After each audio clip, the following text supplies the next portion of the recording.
Ladies and gentlemen, welcome to The Crossover. Starring Josh Johnson and Chris McGill. Featuring Christina Thorson. And of course, you, the Instagram live chat. Now, sit back and enjoy this week's edition of The Crossover. Powered by Card Ladder. Yo. What's up? How's the sound? Sounds good. Does it sound better? It's loud. I think that's good. Is it too loud? No, it's fine. It's fine. Okay. Good. Let's try it. Oh. All right. First show back in a while. I just thought Christina claimed 15th. So.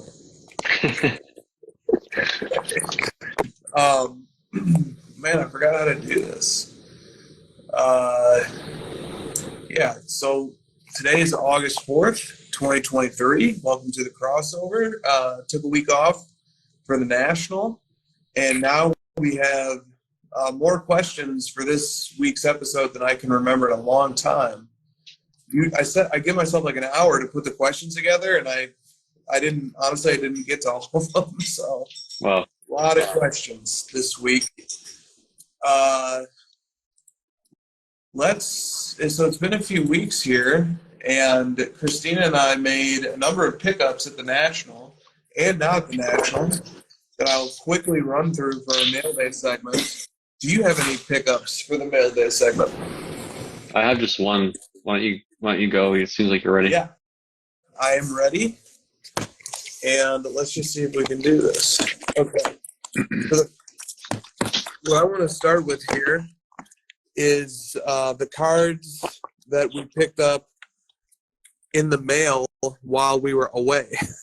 So these were secured outside of the National. This is Prism Gold number 10 of 10 from the latest issue of Prism of Jokic. And this is just a really cool looking 1 of 1 from Recon, parallel to the base set for Jokic. Pretty cool looking shiny purple card. So those came in the mail while we were gone. Let me put these over here. And then here a quick rundown of pickups at the National. We also graded cards at the National. Not going to include those, just the pickups. Picked up this second year Jokic Prism Gold at the show. And we're number 5 of 10. Picked up this, the latest year of Contenders. Love those. Championship ticket, 1 of 1. So that one's shiny. It's like got some olive oil. Oh, yeah. Because a lot of the ones that I have don't, or like they have a little bit, but nothing like that. Yeah, this guy's shiny. Nice. This is Christian McCaffrey's first ever blockchain 1 of 1. And I want to send a shout out to Spinatron for blessing this into our collection. This was a blessing from South Park, jersey numbered Jokic, 15 nice. of 99 from the Luka Rookie Year Prism. This was a blessing from, I don't know why I'm using the word blessing, it's so weird, but this was from Baldy Sports Cards, a Jokic Gold out of 10. I don't even know where the serial number is, but it's somewhere there, I promise. Thank you, Baldy. This was an acquisition from G, The Lucky Show, second year Luka Essentials Platinum 1 of 1. And I must acknowledge Rodman selected this from G's case and said we should buy it. Didn't he say he didn't remember he even had that or something? Yeah, something like that, yeah. Another blessing. Many blessings to you and yours, Chris. So many blessings. All right, and then this was picked up raw at the show, graded at the show. got a 10. Shout out to Joy and Chad who found this for us and who found the second year Jokic Prism Gold. Dude, people are gonna start calling us out for planting titles for the show now. Too many blessings? Yeah, I guess we already This is a have. blessing from Mark. Yeah, Mark blessed us with this. Mark blessed me with this. Okay, this was actually Mark found this in a display case. Okay, I want everyone to know this Maxi Kleber Gold Vinyl 1 of 1 was literally in a dealer's display case. Yeah, that's The That's only quite- one in the whole show, probably. and it was deliberately planted. This is a blessing from the display case. I also wait before Hold on, this card doesn't get the longest story. this does. I want to give a shout out to Chad who blessed me with a Jason Robertson Young Guns. I want to give a shout out to Chad Shipper. Chad Shipper. Yeah. I want to give a shout out to Ash who came running up Okay. to the booth Yep. and handed me 2 Maxi Klebas All because right. she's amazing. And this card was blessed to me on the second to last day of the show by Brian and Lauren, if I'm not mistaken. And this is out of 100. National exclusive. The Convention Hall chicken strips. The people that are audio only are like, why did he just say chicken strips? This is the card. This is the Convention Hall chicken strips, number 75 of 100, national exclusive with the honey mustard. All right, that took a little. The chat longer. is Sorry. the chat's having a field day with this blessing thing. Well, I think we've got an early title contender. Yeah. Totally organic, right? We didn't talk about that Totally before the show. We didn't coordinate that. Let's go. All right.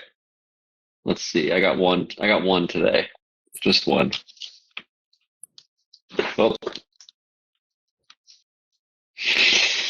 2003 Bowman Chrome Gold Refractor LeBron PSA 10. So this is the last rookie gold that I needed. I've got the I got these two here actually. The finest and the Chrome Gold LeBrons.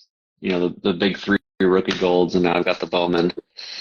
Everyone knows I'm a PSA guy, PSA 10 simp. So I've seen a bunch of these come up. I was just kind of holding out for a PSA 10, to be honest. Like the price was kind of coming down into my range, and that's actually a serial numbered 1 of 52, which is kind of neat. That's Which matches the Chrome. So the price came into my range and jumped at it. I did not find this on Goodwill. I was blessed though by Eric for selling me this at a price that was good. nice. Okay, all right. There's blessings all around. That's amazing. Holy cow. All right. Well, any card lantern announcements we'd like to make? 3. Okay, let's go. Does Christina have announcements before I do this features updates? Christina? No. No. All right, let me zoom in a little bit here. This one's kind of minor, but on the indexes, I made these graphs better. How do I describe this? You know what I'm talking about? Like before they were kind of flat because it was zoomed in on, like the graph started on the bottom with 0 and went up. So it was hard to see. So I actually have it more focused on like the timeline now. So you'll actually see the movement much more clearly. So that's been on like all the graphs. So that's been fixed. Kind of a small thing. You'll have to know it when you see it kind of thing. The main change this week is the card profiles got a nice update. So things are a little bit more organized, a little bit cleaner looking. You can now see front and back scans at the same time next to each other instead of having to click and rotate them, which is good for, I think, collectors to like to see both. I know for me it's really helped. You know, I like to see them like this. This is how I had them in Flickr. So I've deleted my Flickr now.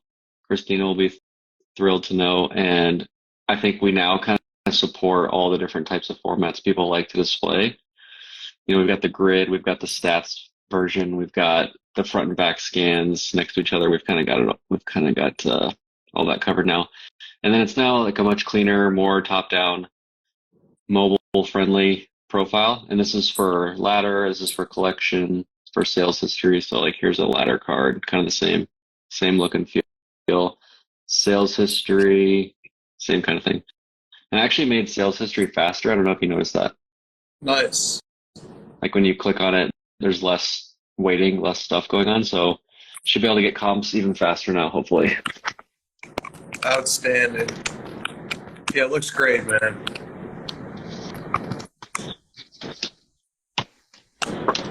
All right. A lot of things going on in a few weeks. Okay. All right. I'm going to dive into the questions. We have so many questions, and I'd like to try and go through them quickly so we can get to as many as possible.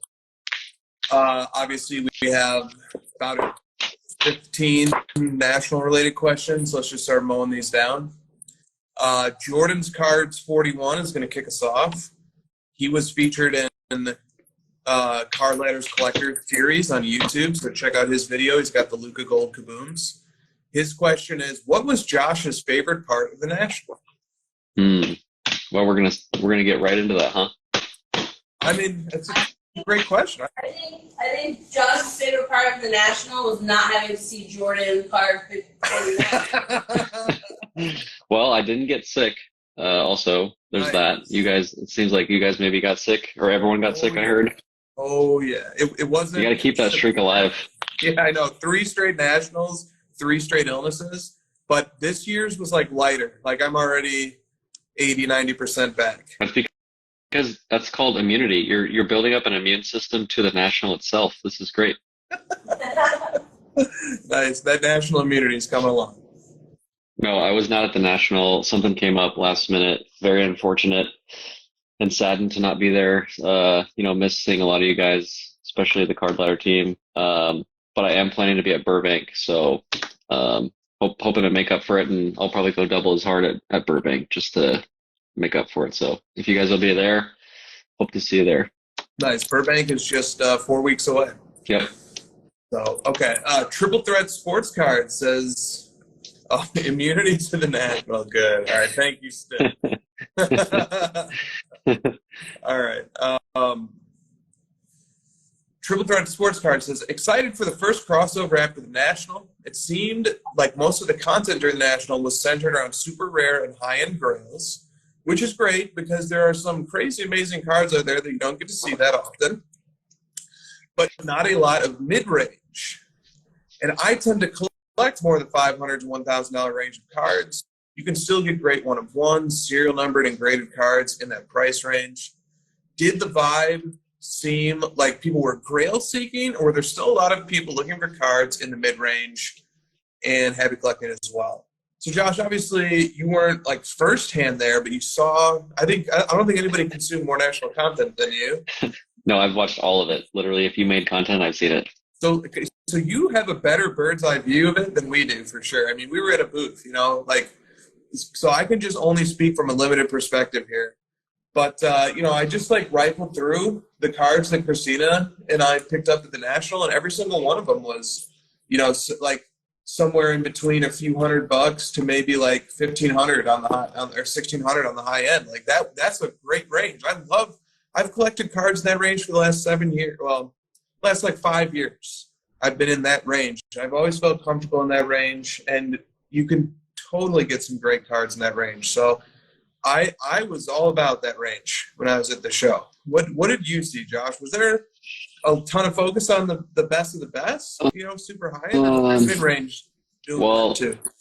I mean, I guess I could get into it now. Most of the content I saw was around #the grind, #we out here. Let's get it, homies. Let's flip all day. Let's buy these quarterbacks. Let's flip these quarterbacks. So that was most of the content I saw. I don't know if you'd even consider that like high end or mid end. Truly, the only collector content I saw was from you guys and Nick, which was like by far the best collector content in my opinion. It was incredible. I like the sort of pivot Nick took, which is just like, there's too much of this other stuff. Let's just focus directly on the collectors. Let's find them. let's talk to them directly and have them just show their cards. Simple, right? Nice and simple, and it worked perfectly. Carlson's cards. Austin had some good stuff. Brett from Stacking Slabs had some collector content. Those guys were picking up cards, which is great to see. But no, for the most part, it was like a lot of just like flipping stuff. So it was kind of a not really our perspective. And I don't think there's anything wrong with that content. Chris, the issue is that like there's just not enough balance in the content world. And this is part of the issue that we have is where the influence is coming only from one perspective, which is the flipping stuff. And so like all the content you see, even though I feel like it's probably still it may not be a minority, but it's probably like more 50-50 collectors and flippers, but we're getting like 95% of that content. So we get this feeling that's all there is. And as someone who wasn't there, I just imagine like everyone running around grinding with, backpacks that go across their chest. That's in Yeezy shoes. Like that's basically what I pictured it as. And so you'll probably give me the responses like, I actually didn't see a ton of that and I saw more collecting stuff. So it's like the issue is really what we see on the surface. What do you think about that being there? I mean, that's great. We've got some questions after the bulk of national questions that touch on this a lot more. So I think that's a good foray into that topic for the moment. And I agree with that.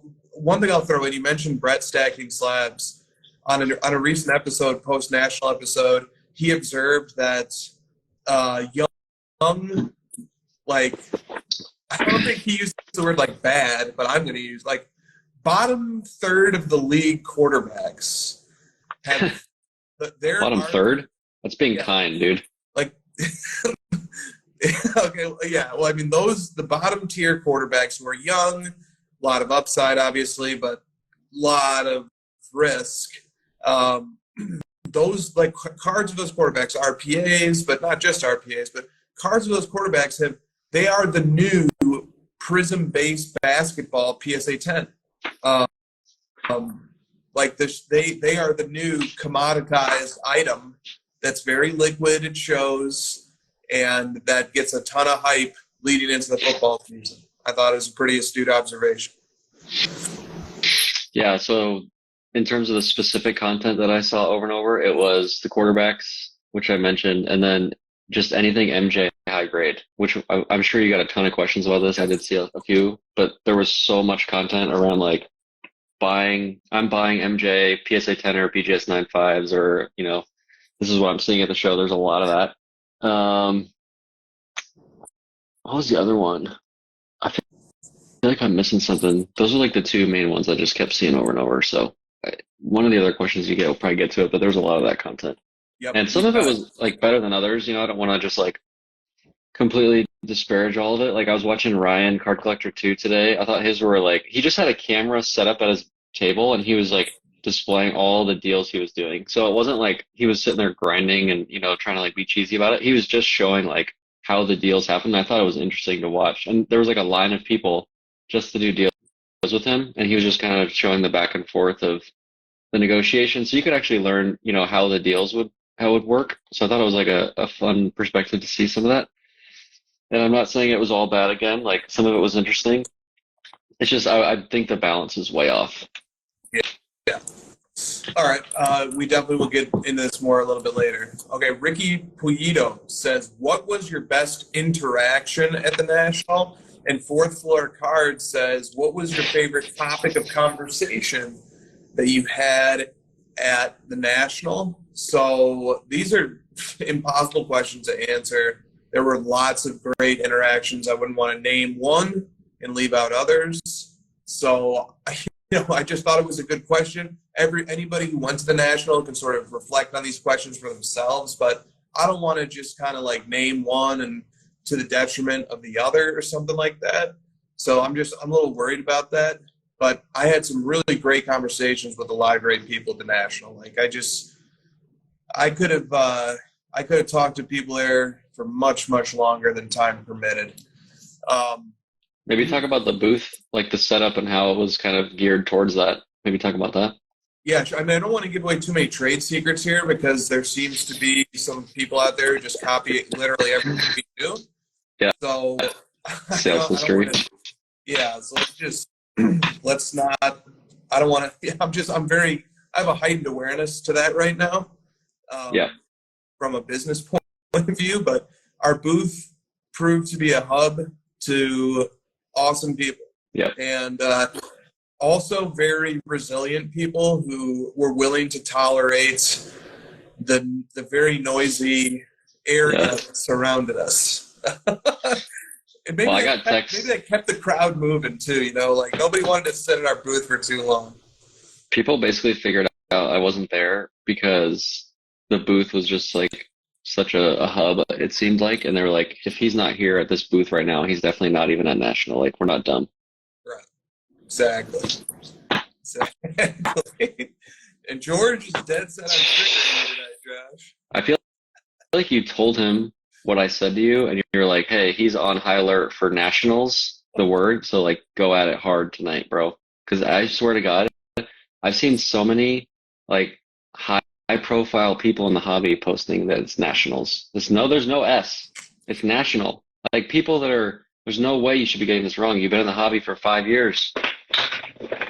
How do you feel about the Natties? Can we just call it the National? Like, I just don't understand how this is so hard. Okay. Especially after all the content you've seen of people being like, stop calling it Nationals. Like, none of that's sticking. Right. It's like you remembered to wear deodorant, but you didn't remember to call it National. Yep. Totally fair. Okay. Bleecker Street Cards. Bleecker Street Cards says, what are the cards you saw at the National that stuck with you? And once again, I mean, I saw so many great collections that I don't want to overlook any. Any collection that was shown on the Card Letter YouTube channel, there's maybe 7 or 8, were all so impressive. I guess I'll give one shout out on this one though, because there was one collection that like stuck with me that didn't get featured on the Card Letter channel, and that collection was from Merce Slabs. He has a rapidly developing Kevin Garnett collection, and it was really fun for me personally, having come back into the hobby collecting 90s cards. It's amazing to see all the awesome Garnets that he had, Jambalaya, Ultra Stars Gold, and he also he had a lot of really cool 1999 Garnett cards, which Jordan doesn't have, so I never really ventured into that here. So like that was cool. That collection really stuck with me. A lot of great collections stuck with me. So some of them were featured on Card Letter, some weren't. I won't just like repeat all of them here. I just that was one that came to mind as I was thinking about this. Get a lot of people coming over to the booth to like they know we want to look at cards and talk collecting, and they know that they don't need to feel the pressure to like deal and negotiate with us, so they can kind of relax and just like come up and talk cards. Did you feel that there was a lot of that? 100%, dude. This is one of the most common sense things. There's this is like a Dale Carnegie aphorism. For people who are familiar with Dale Carnegie, he wrote the book How to Win Friends and Influence People. Great book that I read like 50. I know someone who's ordering it from Amazon right now. I know. Like 15 years ago or so, I read that book, and this is one of those things that makes me think of that book, because the main principle of that book is that the way to win friends and influence people is to just take a genuine interest in what the other person's excited about. Nothing more, nothing less. It's just really that simple. And fortunately, that's not a stretch for us. I think we're just able to sort of genuinely share a common interest in cards. And one of the most common sense things to me about the National is that people come with cards and they want to show them off. And that's one of the best parts about being a card collector, man, is showing off your cards, whether it's on Instagram, but what's even better than showing cards on Instagram in some ways is just walking around with your shoebox, plopping it down on a table, and just saying, hey, like, I love to check out your cards. You want to check out mine, and then like, oh man, this is awesome, and it felt amazing to be able to hang out at our booth and have incredible collectors share their collections with us, and just for the sheer joy of connecting over cards. And I mean, it's so simple to me. And that's one of my favorite parts of going to not just the National, but any card show, is looking in display cases, or even better, having people break out the shoebox or the Pelican case if they're feeling fancy. Or in the case of Justin 610 Sports Cards, the fireproof pouch. I remember that from my first show in Cleveland in 2018. How we just kept talking about like, hey, let's, like, the show for us, me and some of the friends there, was like, the show for us was the side of the show, like away from the tables, because it was hard to like kind of do it standing up. We didn't have like chairs like you guys had, so we had to like go find tables and stuff to look at each other's collections. That was kind of like the show beside the show, and I feel like that's become a lost art a bit. Most of the content is around the deal making process and the sort of negotiation back and forth, which is exciting. You put the dollar value on the video, clickbait title, like, yeah, I get it. But I think just like seeing people's collections that aren't trying to sell is just as interesting, if not more, to me.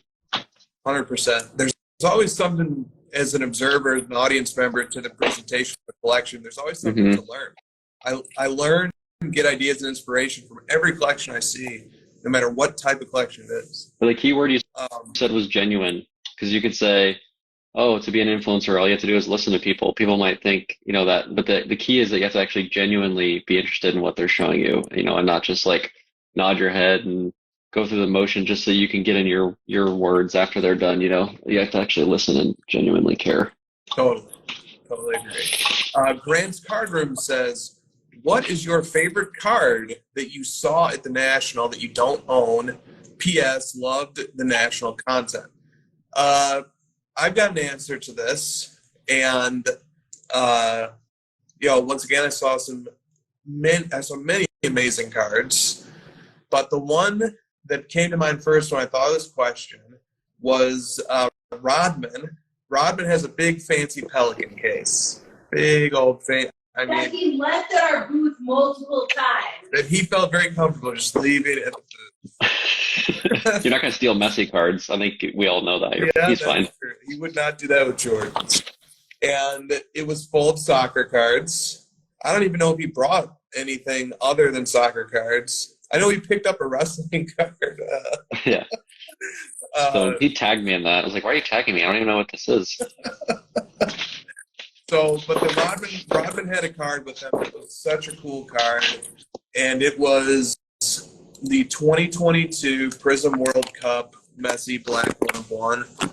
So I was able to find a scan of this on Card Letter sales history. And he had this card with him. This was from Messi's World Cup title run. Yeah, that's great. He was at that World Cup in Qatar. He was there.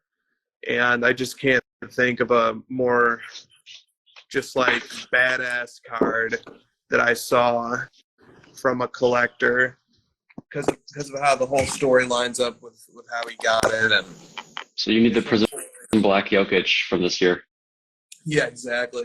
He took a picture and made a joke that we traded our cards, and people are still messaging me to this day asking if that was a real trade. I got messages. That was not a real trade, guys. I would never trade Jokic for that bump. All right, next. Well, I want to get to the MJ PSA 10 quick because people they want to know what you think about it, given your MJ PC stuff. All right, we can jump to MJ. And we still got to get to the Panini v Fanatics. We have huge topics just lingering. Yes, we do. We have many big topics. We still have about 10 more nationals. Let's just fly through this. All right, 90 baseball card says, what was your favorite PC edition at the National? And that would be that Jokic championship ticket that I showed in the beginning. Shout out to Poof for helping me to get that guy. I like the Luka, FYI. What's that? I like the Luka gold vinyl better. Oh, yeah. No, that card was really cool. I just like that you kind of randomly found it and then graded it at the show and got a 10. I just love that whole beginning to end story. It's great. I love it too. All right. Collector's Corner says, discuss how the buying behavior at the National seemed risk averse and very selective from the dealers who were set up. Did it seem that way on the content? That the content Can you explain that? Maybe I'm like misunderstanding the question. Maybe like say it a different way. Were the dealers only buying best of the best cards? You know, were they very risk averse, very selective? No. No.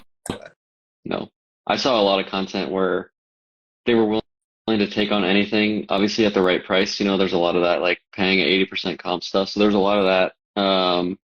But a lot of the dealers, like especially the ones that I know, are like kind of already picky and specific up front. Like they're looking for certain stuff, and you can obviously tell based on what they have set out. A lot of people will set out stuff specifically because they want to actually buy that stuff, so it'll kind of pull it out and attract it. So there was a lot of that for sure, but I didn't sense that it was any more than the normal amount.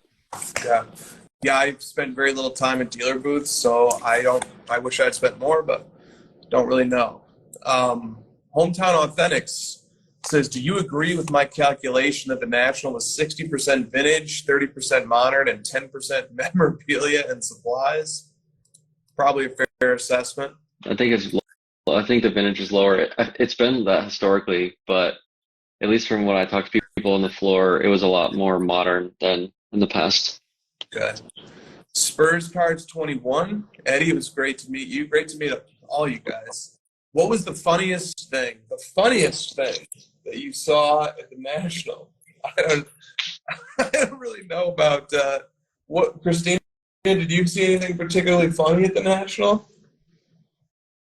I don't know. Maybe depends on what we think. We think certain things are funnier than others. You know, like haha funny, like people falling over, or like people making fools of themselves way overpaying for Desmond Ritter cards. I think certain things are funnier than others.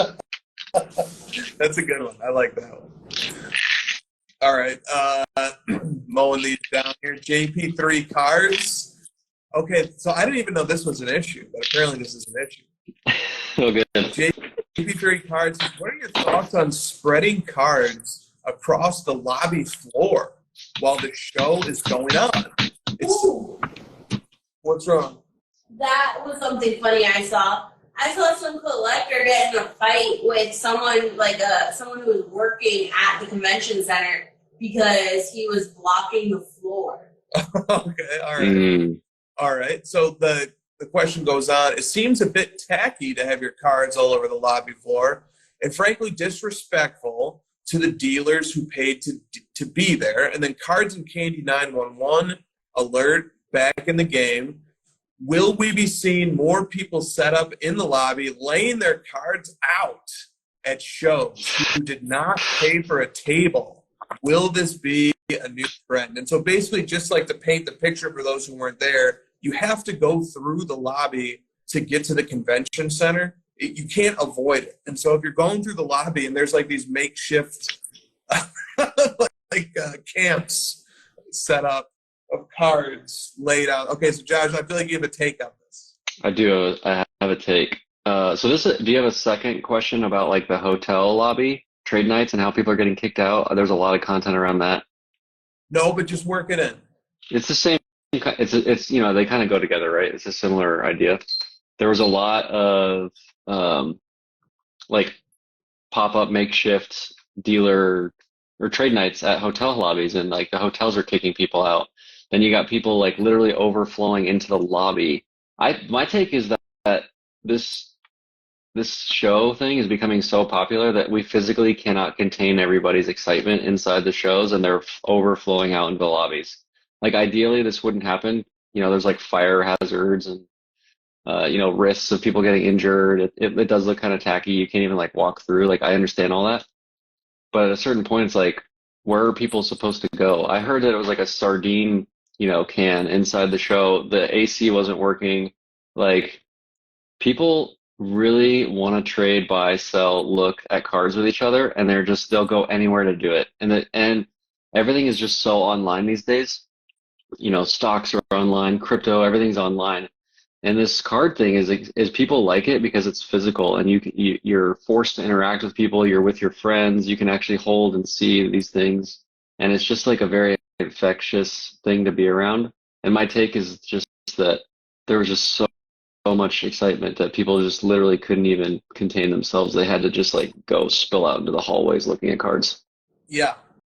I do want to add just one thing, like the whole like disrespect to people, like the questions that disrespect to people who paid.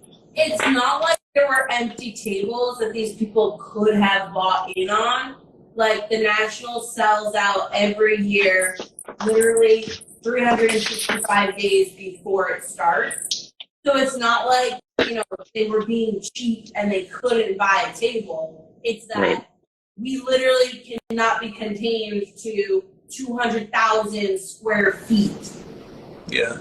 It's also very expensive to Yes. buy a table to set up. And I think most of the spreading out, if you will, was done by it skews way younger. The people who were doing that. And like the trade What do you skewed very young what do you think? too. What do you think about this? It's like kind of a rule breaking thing. It's like a grassroots sort of vibe and kind of a young person's thing that's happening too. Like what do you think about this? Occupy the National.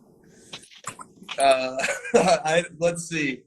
I think that it's an extremely valid point that there are people who paid a lot of money to have tables, and that the show should be prioritizing them.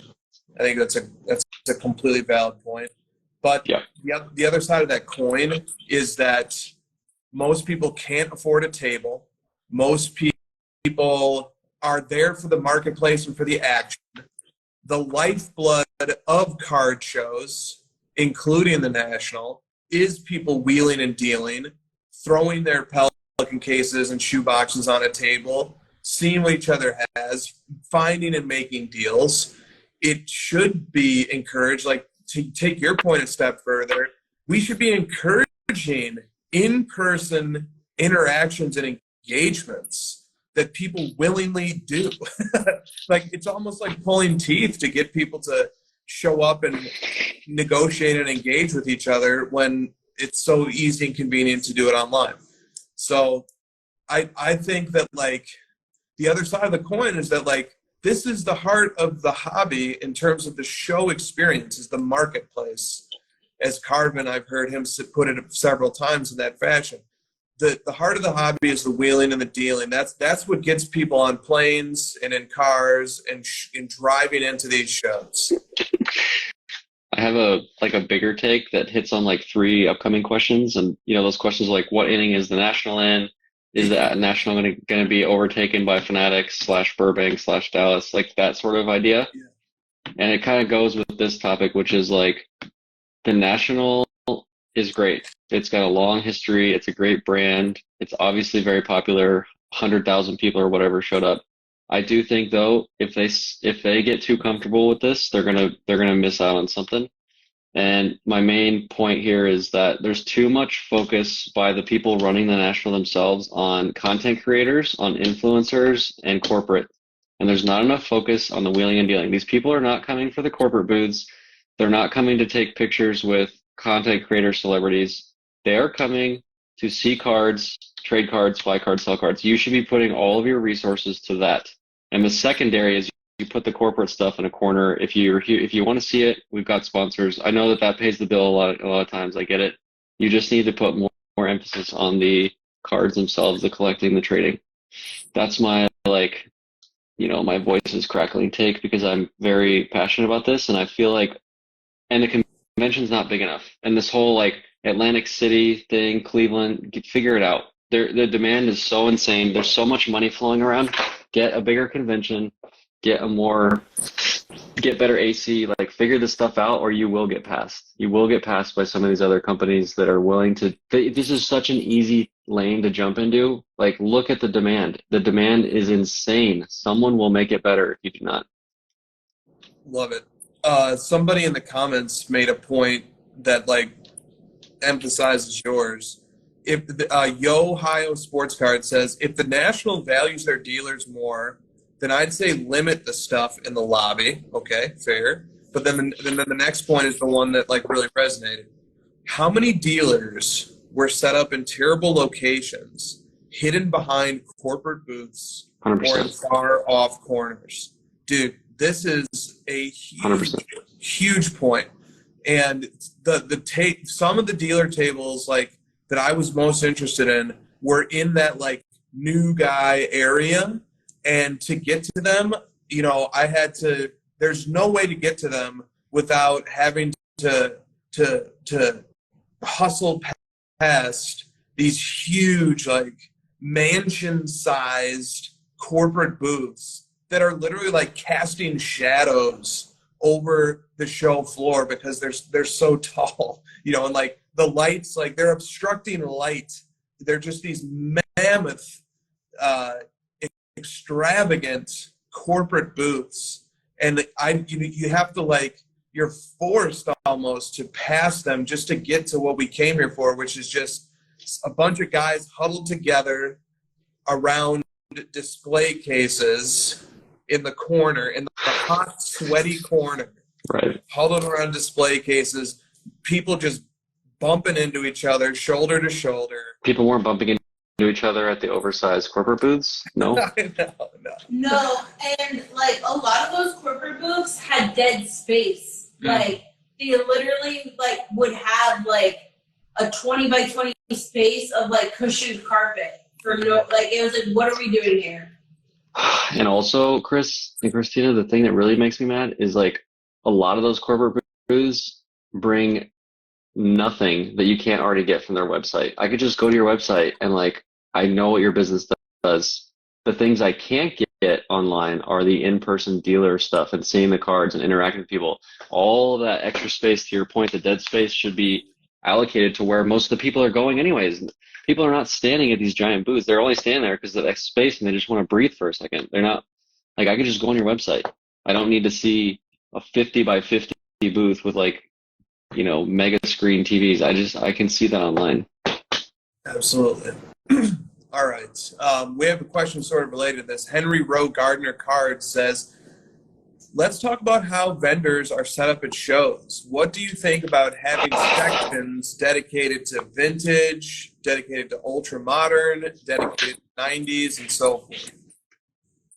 Well, first let's get sections dedicated to corporate and sections dedicated to dealers, like, and make that like a 20-80 split or something. Right. Right. Okay. I'm not as like big on this like that split, to be honest with you. I like the mixture and I like the forced nature of making people kind of like fill the space and move around and have kind of not random, but like if it's all vintage over here and all you have like you don't have anyone like interacting with anyone else. It's just all kind of like everyone's stuck in one area and not really encouraged to move around. Exactly. All right. You also have to think when people like have intersecting collections that they're dealing and selling. Good point as well. Iconic Cards TX says, should the Nationals split into two different shows? One for sports cards and one for non-sports? Read my comment. I didn't see your comments. What was your comment? My comment was, what's NSCC stand for? Yeah. Look, the word sports is in there. Yeah. We already did this. There's Comic-Con and then there's National Sports Convention. We already made the split. I get that Pokemon and Magic cards are at the show, fine. But, you know, I don't need fucking cards of doodles that have nothing to do with sports to get a 40 by 40 setup because they're an influencer. Give me a break. T-Time says, what are your thoughts on the grumpy dealers that set up at the National, that don't have their cards priced, and that hate life? P.S. It was nice to finally meet you at the National. I used to go by Cards Are for Nerds, but this is my new name. Nice to meet you, too. All right, what do you think, Josh, about these grumpy dealers? I'm laughing because the grumpiness has gone down over the years. It used to be a lot grumpier. So I think enjoy what you have. Just from what I remember, it was way more grumpy before. And now there's like a lot more excitement, energy, youth injected into the space, and it's less grumpy in my opinion. Okay.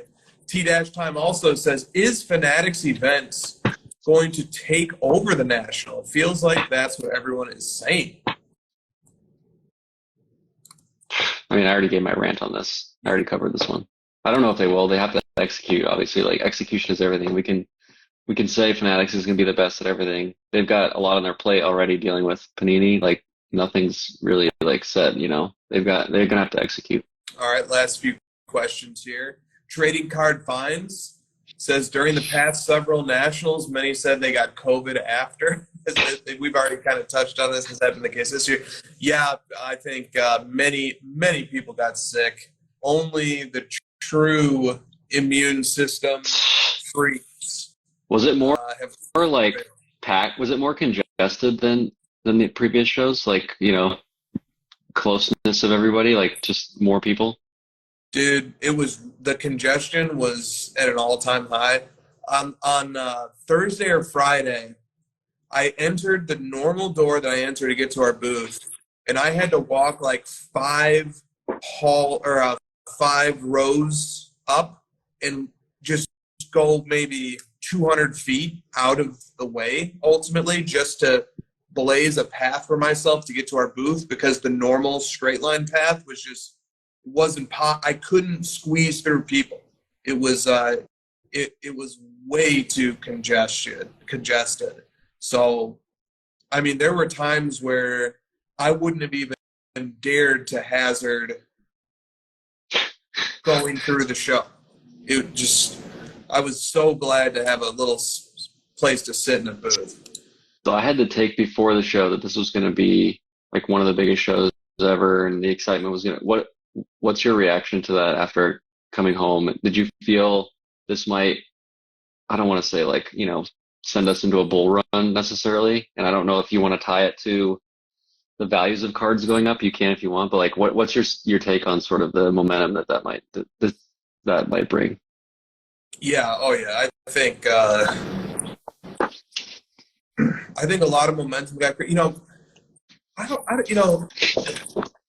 There's no way to walk away from that show without at least a dose of awe at the sheer scope of the market. I mean, because the people who go to the National, the people who are in the hobby, but especially those who go to the National, these are players in the game most of the time.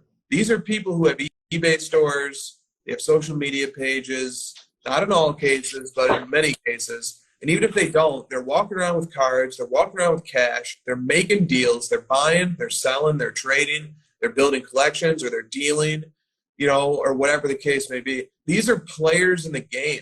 Like, this is not a hobby filled with passive consumers.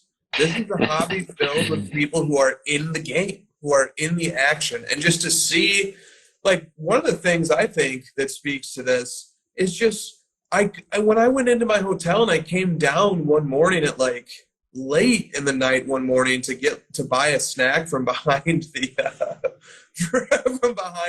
counter, and there was people even after the hotel had ejected everybody. I mean, this is like 2 a.m. There's still people just like lining the hallway, just with their cards out and their phones out and they're comping everything and they're doing deals and stuff, and it's just like, and it's skewed very young. I mean, these are like people in their 20s and teenagers mostly who I saw who were doing this stuff, and it's hard to walk away from that without feeling a sense of awe. I mean, this is like basketball camp or something. This isn't just like people going and passively taking in a Taylor Swift concert. That's not right. What this is. This is a bunch of people going and auditioning for American Idol or something. With real money, though. With their real money they're spending. Oh, yeah. Exactly. Yeah. No, these guys are all like, it's just amazing, seeing so many people who are in the game, wheeling and dealing at every level. It's hard to walk away from that without a small sense of awe at what this industry and this hobby is.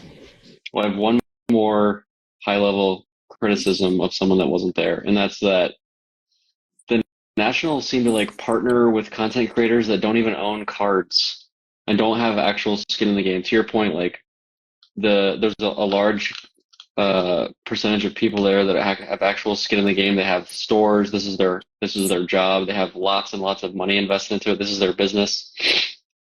Feature those people more, I think, work with those types of people and show like just how much, like if I'm supposed to believe you actually care about the hobby and you're into it, I have to know that you're actually invested into it. Otherwise, like, why would I listen to anything you have to say if you don't even own cards? You know what I mean? There was a lot of that. I don't know if you saw it, but from my perspective, it was like hanging out with the crew at the National, and I don't know a thing about cards, but here we are. We're here.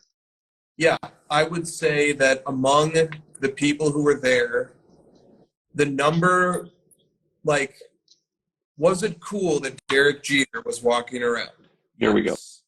Here we go. Was it cool that Kareem was upstairs signing autographs? Yes. But most people at the National, I think, would agree with me that they wouldn't come just to see Derek Jeter. And maybe they'd come to get an autograph from some of the autograph signers. But overwhelmingly, the thing that makes people come to this event and travel far and wide to get here is the opportunity to buy, sell, and trade cards in this giant marketplace, this circus, this circus of a marketplace that never ends.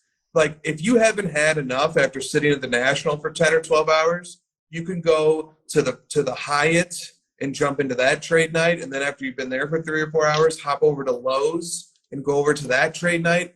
And if you're still, by 3 or 4 in the morning, if you finally got your fix, you pass out just to wake up and go back over to the National a few hours later.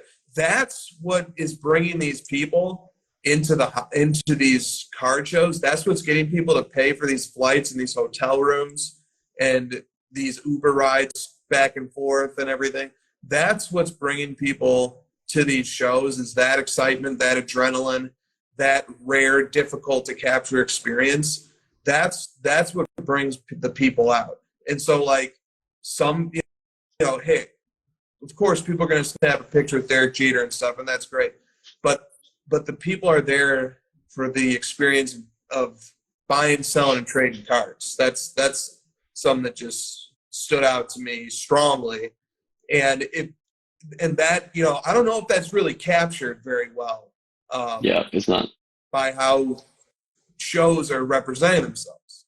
Well, a final point. I feel like I've beat this horse very dead, but I feel like I am coaxed to get to the National because of the things that I want to go there for, the cards, the dealers, and then I'm tricked when I get there that it's like, now I'm being sold something. That's kind of the sense that I got. That was my main takeaway. Where like I'm being sold some piece of content, or I'm trying to be influenced to grade with a certain company or sell with a certain company or list my cards with a certain company. And it's like, that's great. I get that you're all here. I love it. I actually did not come for that. How do I get around you? Well, what are we doing here? We're down to just 3 last questions on the National. He says, will the Burbank Card Show of Anaheim one day take over as the new National? I'll let you know in 4 weeks. Mike Pinkerton 50 says, what inning is the National in? And then where do we go from here? What's the next move after this exhilarating show?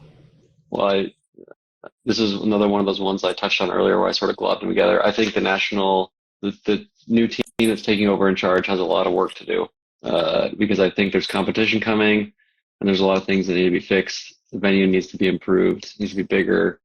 Obviously, air conditioning needs to be fixed. Like there's stuff that got to roll up your sleeves and get some stuff done. And so my point is, like, the inning could be the 8th if this isn't figured out. Someone in the comments says Fanatics events will probably focus more on celebrities than cards. That was why I didn't say, let's just assume Fanatics is going to take over. I actually get the sense Fanatics would lean more towards the corporate and away from the dealers if not done properly, just based on what I've seen.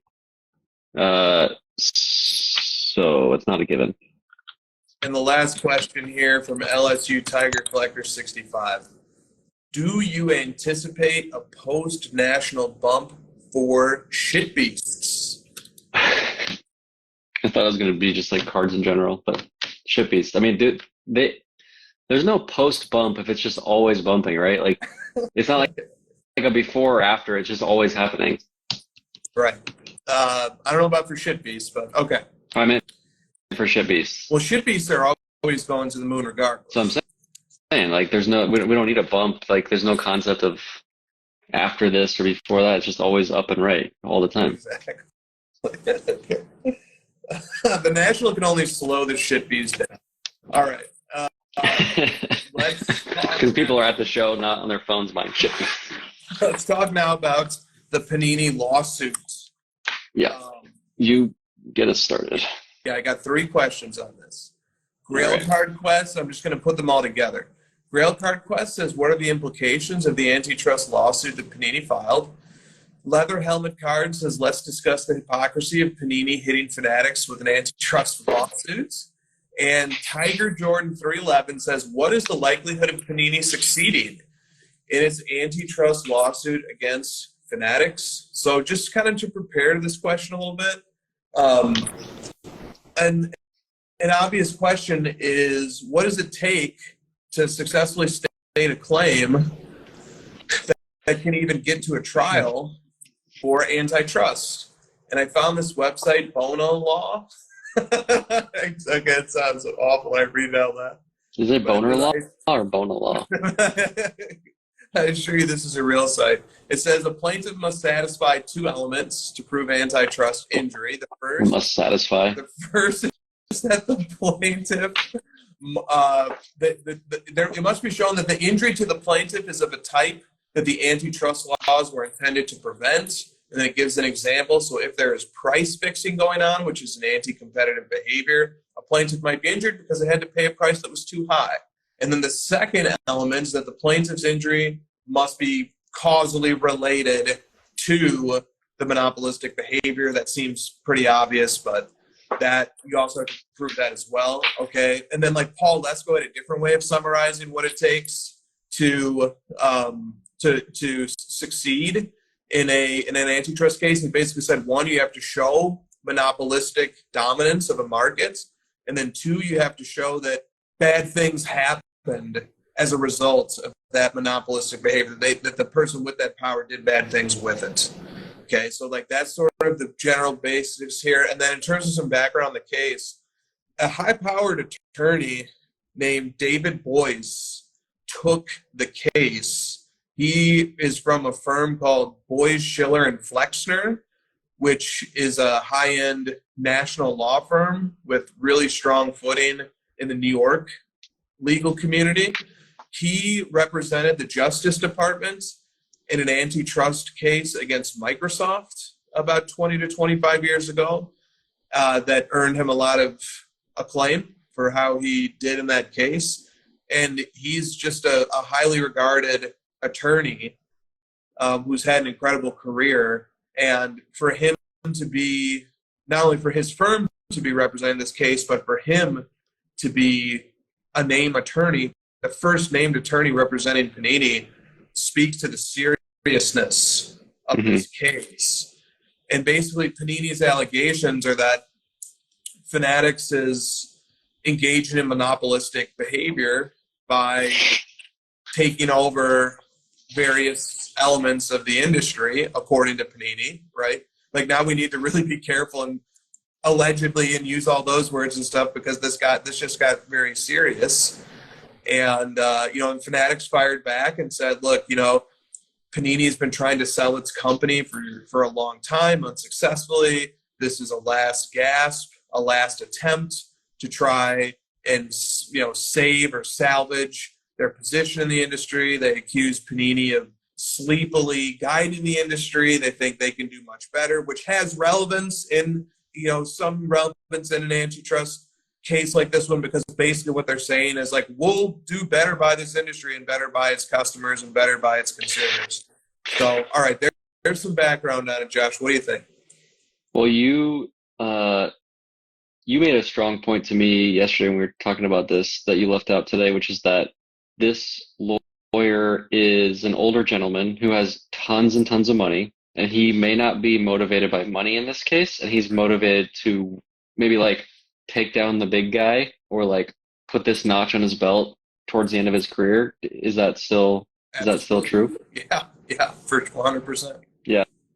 So I think that plays a big part in it, because in terms of like the seriousness, because this could just be like a, hey, we're on our way out in a few years. Here's just like, checking the box. Like we got to try one more thing. Let's just do this. But no, they actually like went above and beyond, and they're like hiring someone that they think they can win this and maybe like stay in the space or do something with the licenses. I'm not sure how that actually works out, but I think it's good because monopolies in general are just the reason that the laws are in place to stop monopolies is because they're always bad for the consumer. So these laws are to protect consumers, which is us.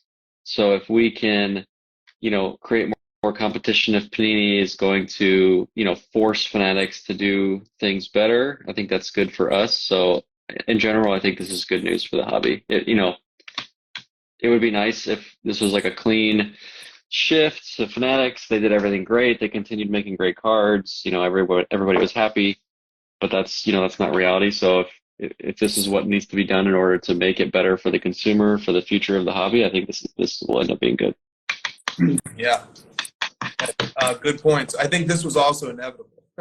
So, right. And it's been pointed out a few different times that there's a level of hypocrisy here, perhaps on Panini's behalf, just because Panini controlled the basketball and football licenses for a long time, and nobody else could make league licensed NBA and NFL cards. So this is a little bit, that just feels like a little bit hypocritical, right, for them to do this. But by the same token, it's their prerogative to bring this type of action, and it was everybody else's prerogative to bring it when they were the ones in control. But I think part of the point here is that, like, if Panini is going to make an antitrust argument, then it probably can't go back to the way it was ever. It would be weird to say, Fanatics, you can't have baseball, basketball, and football, but Panini, you can have basketball and football. I don't know that would ever be the result. I think if we're going to say that there's a real concern about monopoly here, and I think the licenses is just one part of it, by the way. I think there are other aspects of monopolizing avenues of the industry. Then Christina points out that Panini teamed up to make a Monopoly Prism game, which is true. A literal Monopoly. So if there's real antitrust concerns and anti-monopoly issues to be raised here, and it seems like there are, perhaps, then where do we go from here? That's the question, right? Then how do you decide who gets to make the cards now? People are probably wondering, listening, myself included, does this open the door for a multi-license, multi-company competing in Upper Deck and a Topps and a Panini all kind of creating cards at the same time? Is that possible with this? Yeah, I think that has to be one of the potential worlds that follow from this if Panini prevails, which is a big if. I think one of the worlds that would follow from this would be that, hey, the precedent gets set that we're now in a regime where leagues have to allow for some level of competition among different companies that want to manufacture cards. So this could be I would think that this lawyer, what's his name? Boyes, is that his last name? Yep. He's probably thinking the outcome I would like to see is, change at the actual league level, where the leagues are not allowed to pick a single company to have their license to create products. He's trying to win something big like that, where it creates this massive sweeping change where consumers of sports teams get choices to choose from several companies, and they're not allowed to hand out. Am I onto something? Yep, absolutely. Yeah.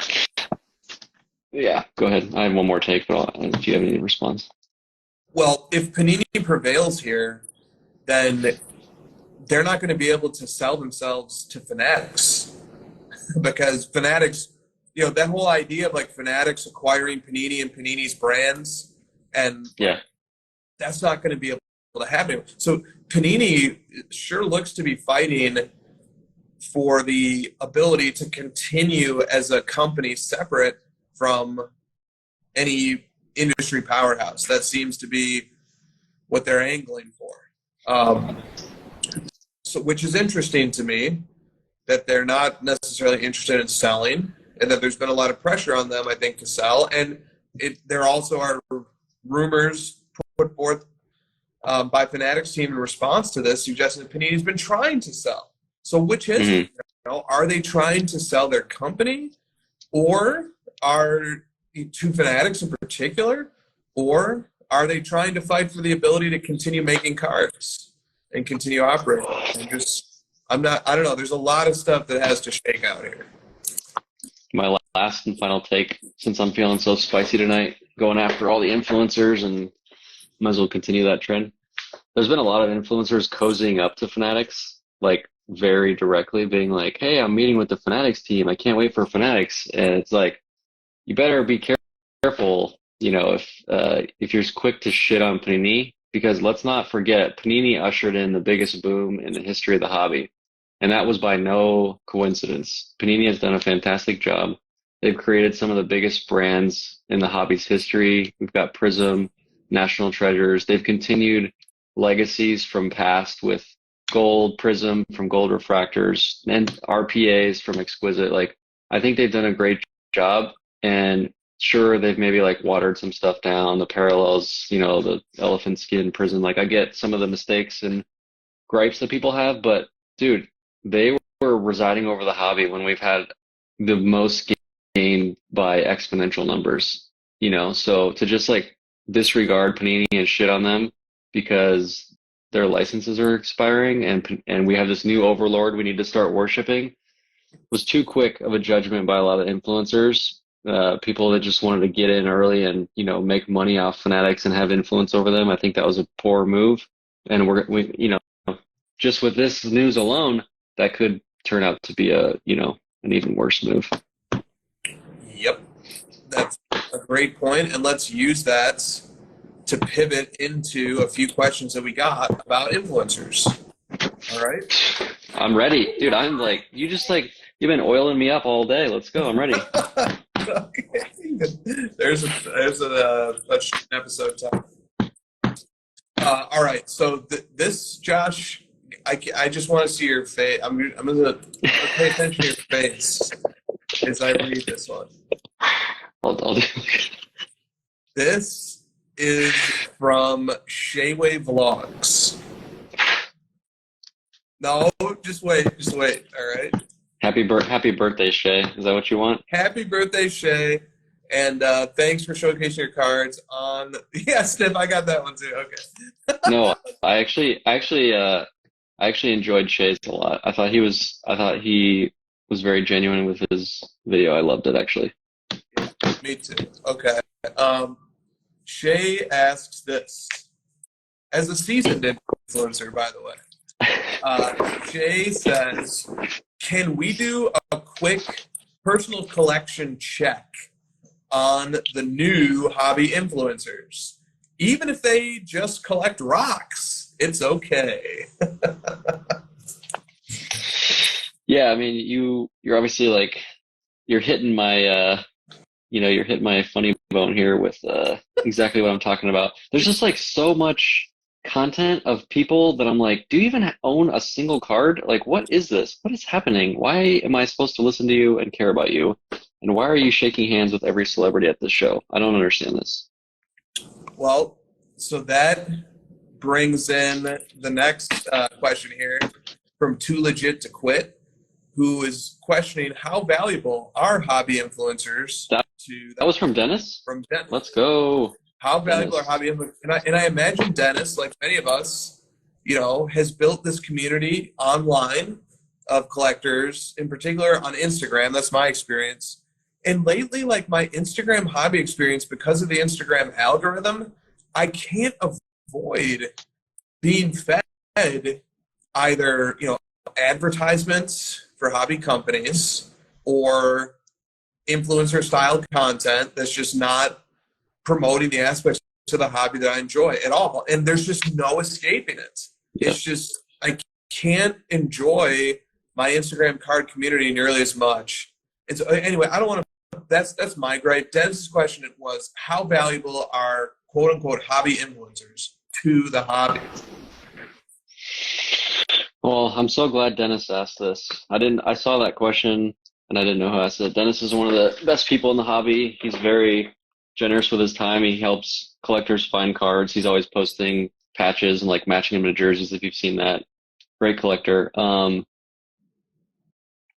mean, zero negative, like it's the opposite. They're literally a detriment in my opinion because they are like swaying people into the areas that are pushing them out of the hobby sooner. Like you're actually like doing a negative because you're influencing people to do things that aren't collecting, and the collecting is what keeps people here long term. So that's my take.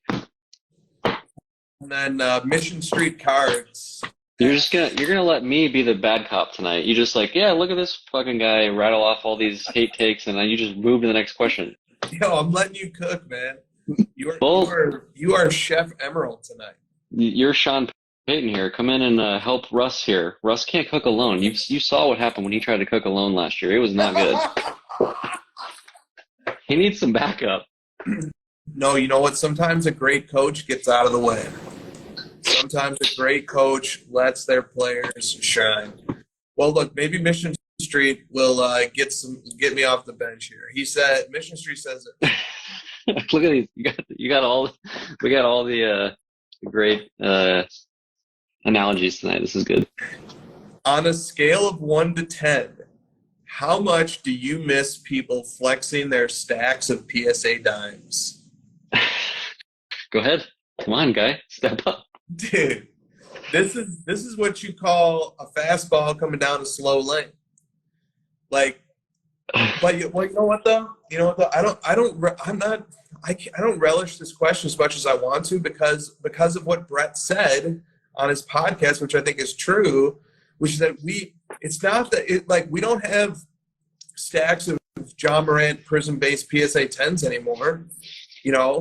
We don't have that anymore. We don't have the piles of Luka-based Prism PSA 10s or the De'Aaron Fox Prism-based PSA 10s. There you go. Let the hate flow, my friend. It's good. It feels good. We don't have those anymore. But we have something else instead. We have quarterback prospect mania. That's what we have instead. And it ain't much better. I don't even know if it is better. You're saying we will always have something that annoys us that we see too much of. Well, yeah, that's probably true as well. I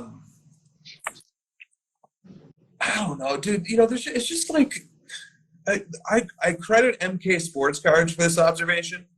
A lot of this hobby enjoys flexing, and you can flex a lot of different things. You can show off your collection. You can show off a deal you just made. You can show off your knowledge of sports and the industry.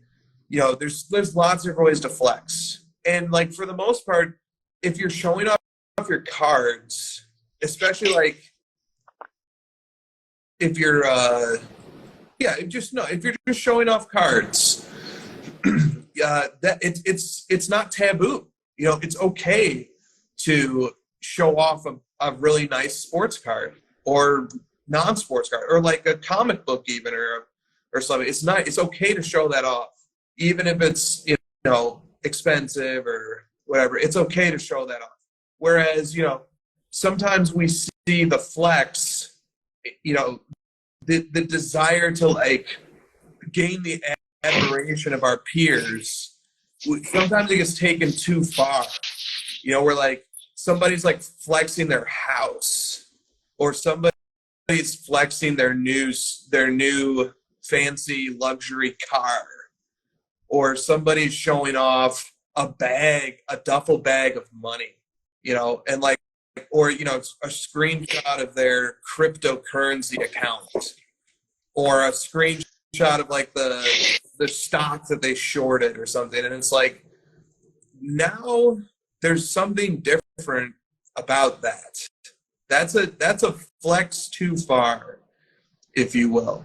And like, that's something that's cool about cards, is that like you can show off things that you're proud of without it being too uncomfortable, too awkward, too self-aggrandizing.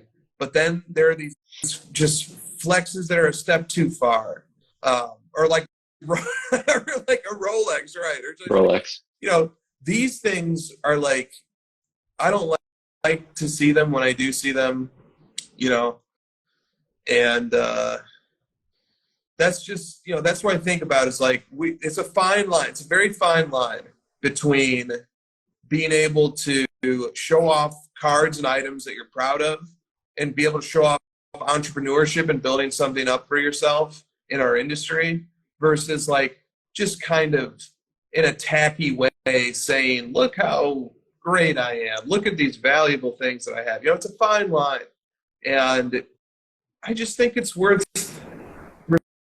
respecting that line. You know? Yeah. To maybe like hammer your point home, I want to see more content idolizing the collections that people have built, as opposed to the wealth they've built because of the hobby. You know what I mean? Like, instead of celebrating someone who's gotten rich and bought cars and Rolex watches because they've sort of, like, in my opinion, grifted the hobby and moved through it and used it as a tool to gain their own wealth, we should be celebrating people who are building amazing, incredible, impressive collections, no matter what the value is. You know, if you've got a one-on-one collection of a lower value player, that should be celebrated as much as someone with a, you know, high grade MJ collection. I just wish there was more of that. That was kind of the imbalance I was talking about with the content. I'm leaning negative because I mostly wasn't there, and all I got to see is the shitty content. And you guys were there. You got to have conversations with the actual people that were there. You're probably having a different sense of what it was like than me. So there you go. Nah, man. On that topic, dude, this hobby is extremely skeptical and just wants to protect its ability to buy, sell, and trade cards. Yeah. Like, that's sort of a thread or a theme that's like running throughout our discussion in National, is that the appeal and the allure of it is providing this platform for people to make deals in cards and build collections and buy, sell, and trade their cards. Like, and people in the hobby really want to protect that.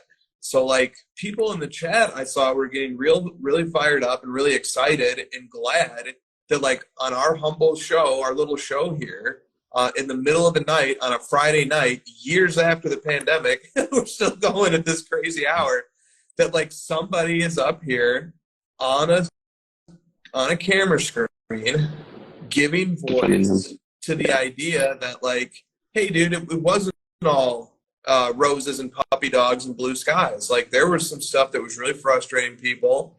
There are constantly, you know, moves being made to try and capture and redirect.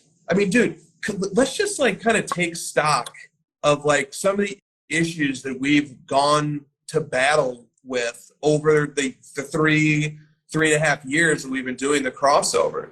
You know, whether, like, to me, the things that like I remember getting so fired up about was when these adjacent industries, whether it was Top Shot or something else, was trying to convince us as collectors that we should abandon sports cards, we should abandon what we love, we're stupid, we're archaic dinosaurs, and that we should start investing in these Top Shots because this is the future. These are the good investments.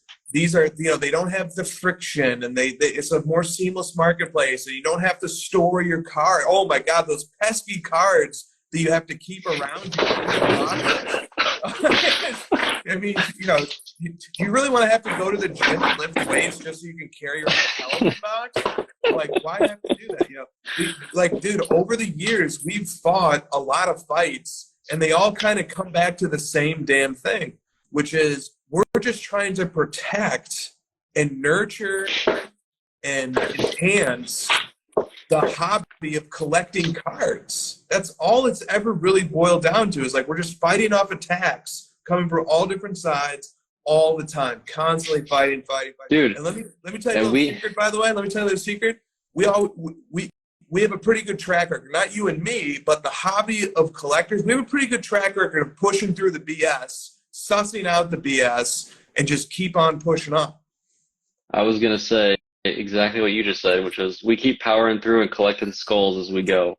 We saw the death of Top Shot. We packed it onto our backs, added a few people from that industry. Now they're in ours, flexing on the card game, and we're stacking the skulls and we're moving forward. Exactly. All right. We just got a big old bag of all these dead industries that have tried to glob onto us because we've kept a few that tried to glob on, brought them with us, showed them the way, but we also left the old ones for dead.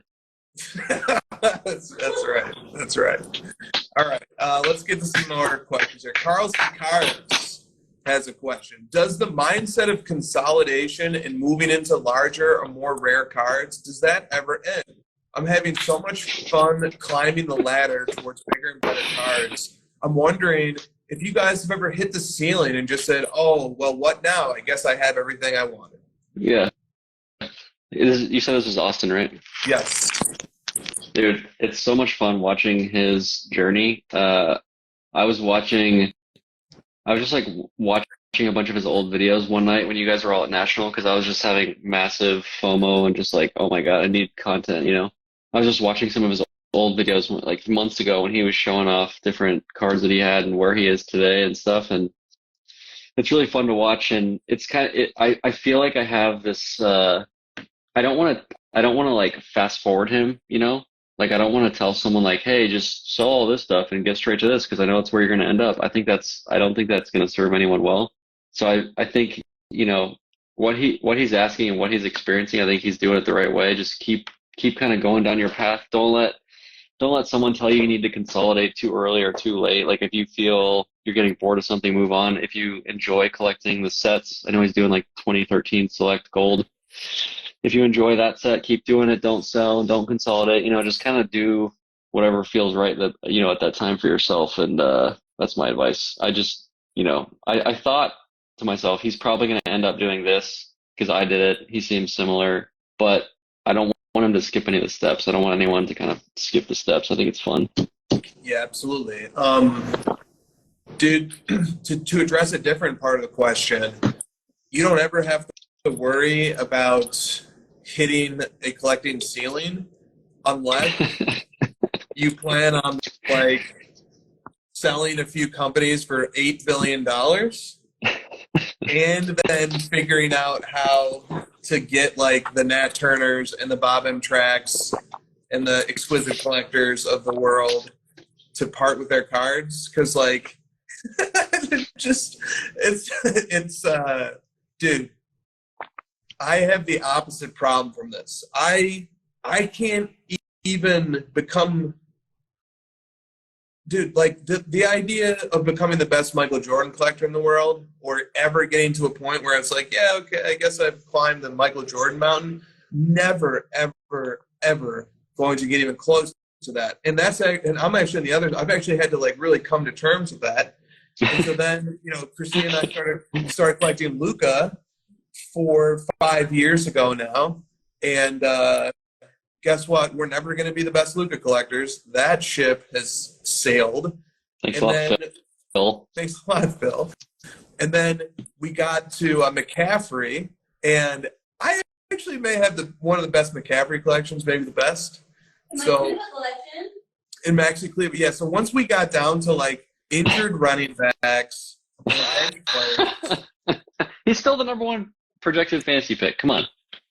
Then we got to the point where it was like, okay, maybe like we can really summit this mountain. And then even with Jokic, you know, I love Jokic and love collecting him, but like, dude, there's a collector in China and there's a collector in Denver who like, I don't know if I can ever catch those guys in terms of Jokic collecting because they've been doing it for so much longer.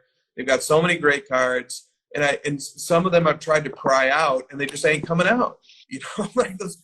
So, like, dude, like Carlson, rest assured, buddy, rest assured that the best problem in the world you could have as a collector would be, damn, I hit the ceiling. Because, like, I'd love to know what hitting the ceiling feels like. instead it's like the opposite problem. It's like, man, like I feel like I can never rest. I just feel That's good though, man. Yeah, it is. Like not resting is kind of it's the fun part, you know, like the pre-mail day, like before it gets here, before you reach the ceiling, before you have the mail day reveal is kind of the best part anyways. What you're saying is, rest assured, your collection will never be shit. Yeah, I guess.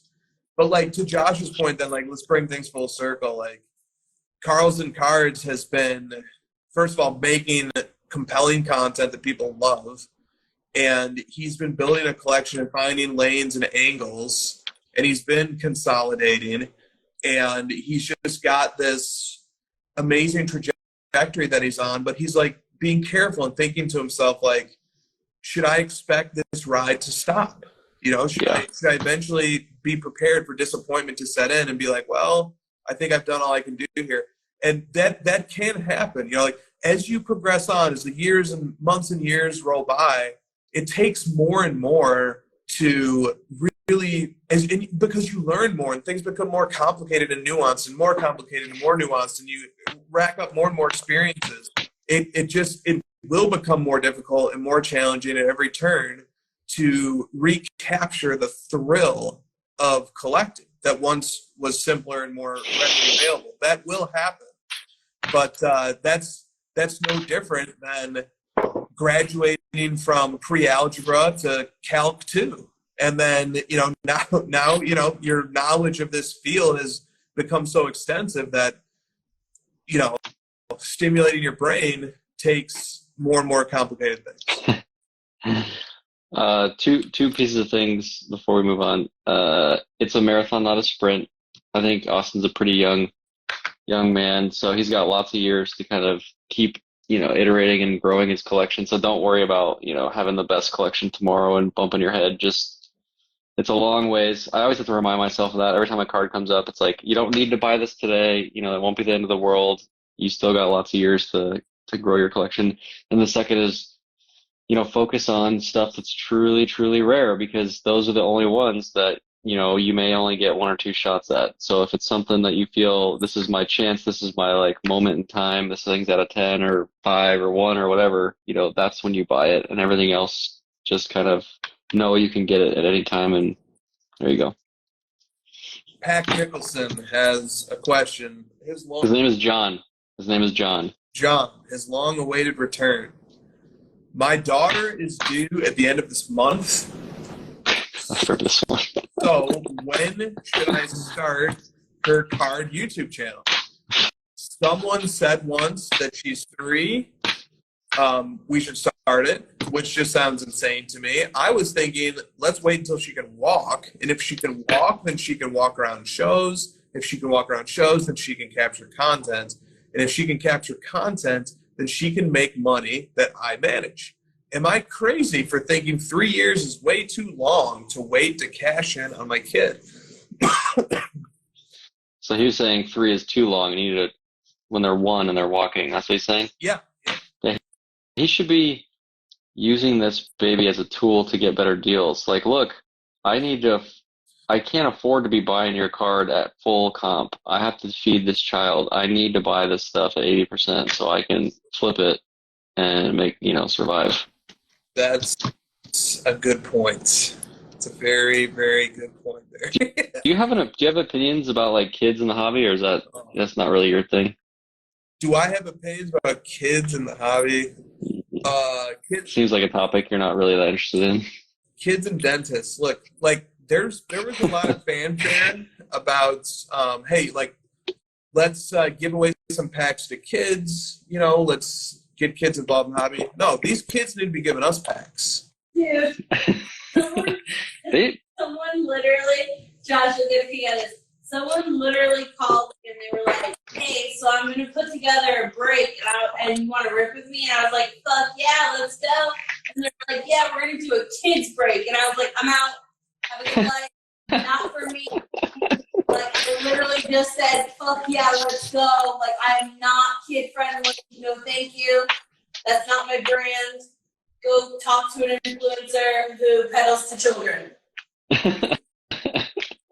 Dude, all right, so my friend George was at the show, and he doesn't really do a lot of wheeling and dealing. Guess who convinced him to buy a card? To buy a Joe Burrow, Don Russ base raw card and a top loader. A kid was set up at our booth, and George was there, and before you know it, George was reaching in his wallet and buying this card from this kid. These kids, man, they don't need our help. Dude, They don't need our help. They already are selling $1,000 cards, and dude. When I was that age, $1,000? Are you kidding me? There's no way. I'd never had $1,000 until I was out of college and had a job.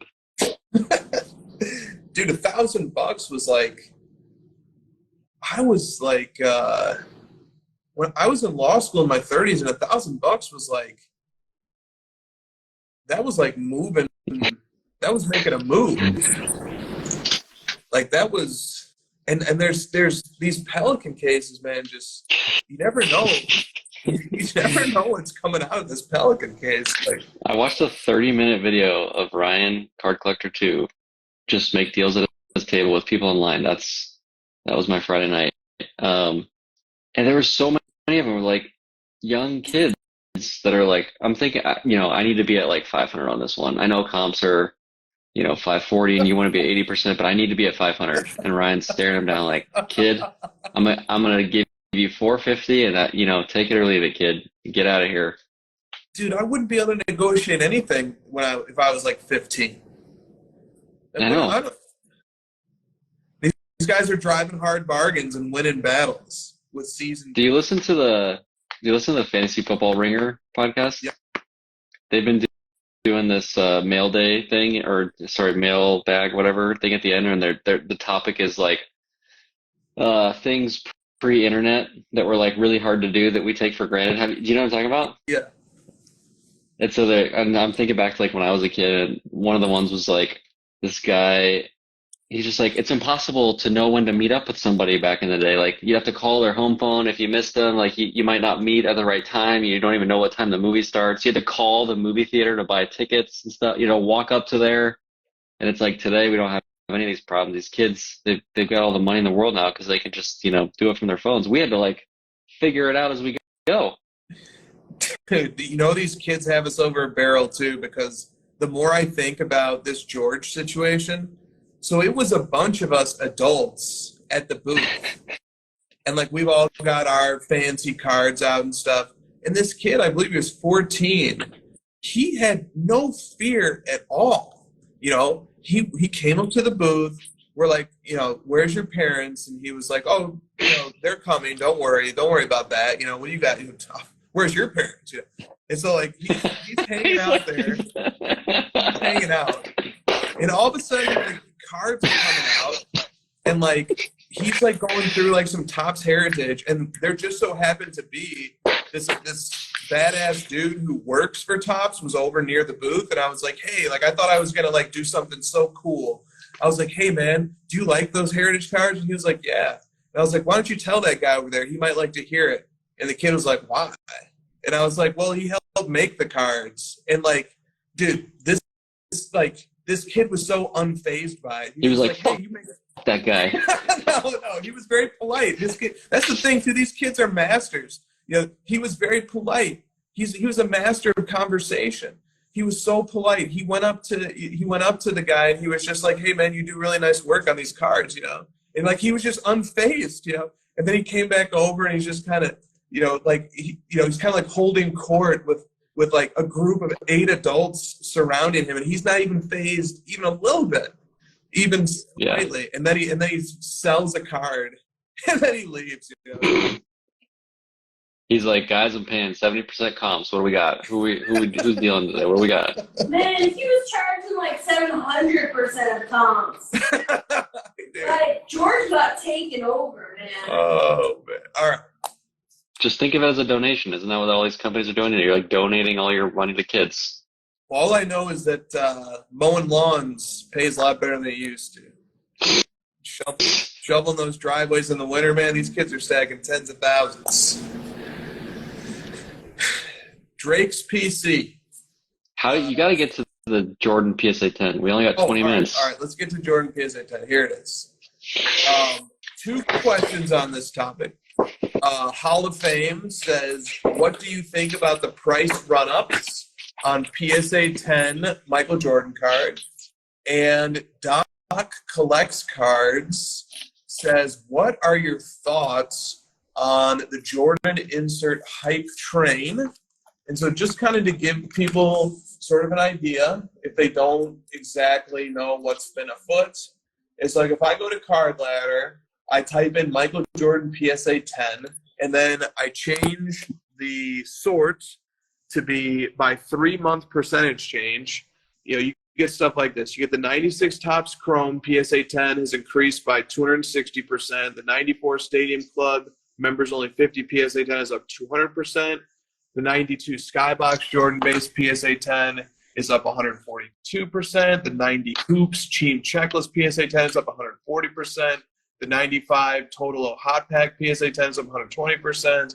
The 85 Nike Promo PSA 10. The 97 Star Power Base.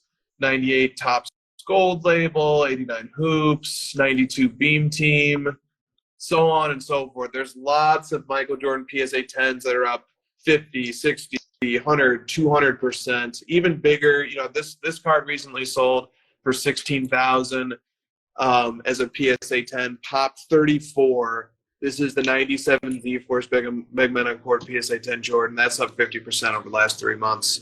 You know, the graph looks like that. So there's just a little background on what's been going on there. And go ahead, Josh. Oh, I mean, I kind of want to hear your first. You're closer to the Jordan market than I am. Well,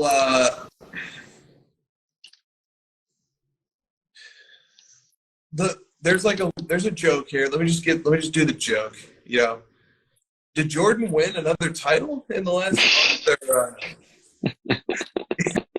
month? Did Jordan get another? Was a post-career MVP retroactively put on his resume for that one that Karl Malone stole from him? Yeah, I was gonna say, sorry, Carl. That's the first thing that you sort of think about on a common sense level is like, why? And for the second time, I'll quote the great MK Sports Cards, who has said that this is a hobby of copycats. And as soon as we started seeing some movement on some of these cards, it just seemed like there was a gold rush to start scooping up other ones. And, you know, the PSA 10 thing is really interesting because for a while, and especially 20, 15 years ago, let's just say that like the best copies of these cards were more evenly distributed across grading companies, whereas today it's very clear that a PSA 10 is going to command a much larger premium in a lot of different categories of the hobby. But it wasn't always like that 10, 15, 20 years ago. It wasn't like that. In other words, some of the best copies in terms of pure condition are not only in PSA slabs, and PSA is so strict these days, it's very difficult to get a PSA 10. So the idea that, you know, the PSA 10 copies of these particular cards are 5 times better, or, you know, 3 times better than other slabs, you know, it's almost like this perfect storm where, like, you have these low PSA 10 pop reports on these Jordan inserts in particular, and they're probably not going to change because the standard is so difficult these days, and a lot of the top copies, you know, are spread amongst, they're spread out, and it's so difficult to think that you're going to get a crossover. And so, but the net result is that you have low pops on some of these cards, but like, how low are they really? I mean, 34, yeah. You know, this is touted as like a very low population in the Jordan collecting community. Is this big man like 34? I mean, So like there's 34 PSA 10s and there's 46 BGS 9.5s. All right. Total card letter here. We have 85 total gems in a total population, graded population of 235. Okay. So like, you know, I don't know. Like, I'm not sure what to make of this. We've seen these like summertime run-ups on like Jordan stuff before, but it wasn't the 90s cards. It was like the late 80s cards and the early 90s. But in 2016 there was like a run on these cards like this, and the way that run ended was the market completely reset itself over the course of about 9 months. The market completely reset back to the levels it was at before that little mania that happened in the summer of 2016. I don't know, man. It's like, it's very curious. But like, if I wanted to say why this is believable or sustainable, I would say something along the lines of like, the world of Michael Jordan card collecting is pretty small in terms of the number of available cards. It's pretty well contained. They ain't making any more of them. And it's hard to think of a more reliable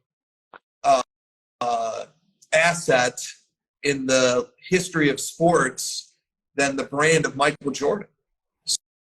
So, you know, but it always should it always will raise an eyebrow when it happens so suddenly and so quickly. It just sort of feels like FOMO sets in, and like all of a sudden everybody's scrambling to get a part of this movement because finally we have some segment of the hobby that's like showing those 2-3x gains in a short period again.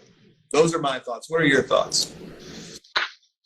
I made some story posts about this. My thoughts really don't have much to do with like the MJ market specifically. I don't know enough to speak intelligently on like what I think these should be worth, or a lot of people in the chat and generally like, oh, they should have been this price forever. It should always go up. It's Michael Jordan. They should have been this price months ago. This makes sense. I don't know. I don't know. Maybe. My take is just that whenever there's like a groundswell from influencers or people are rushing to do something, that's generally when I stay away.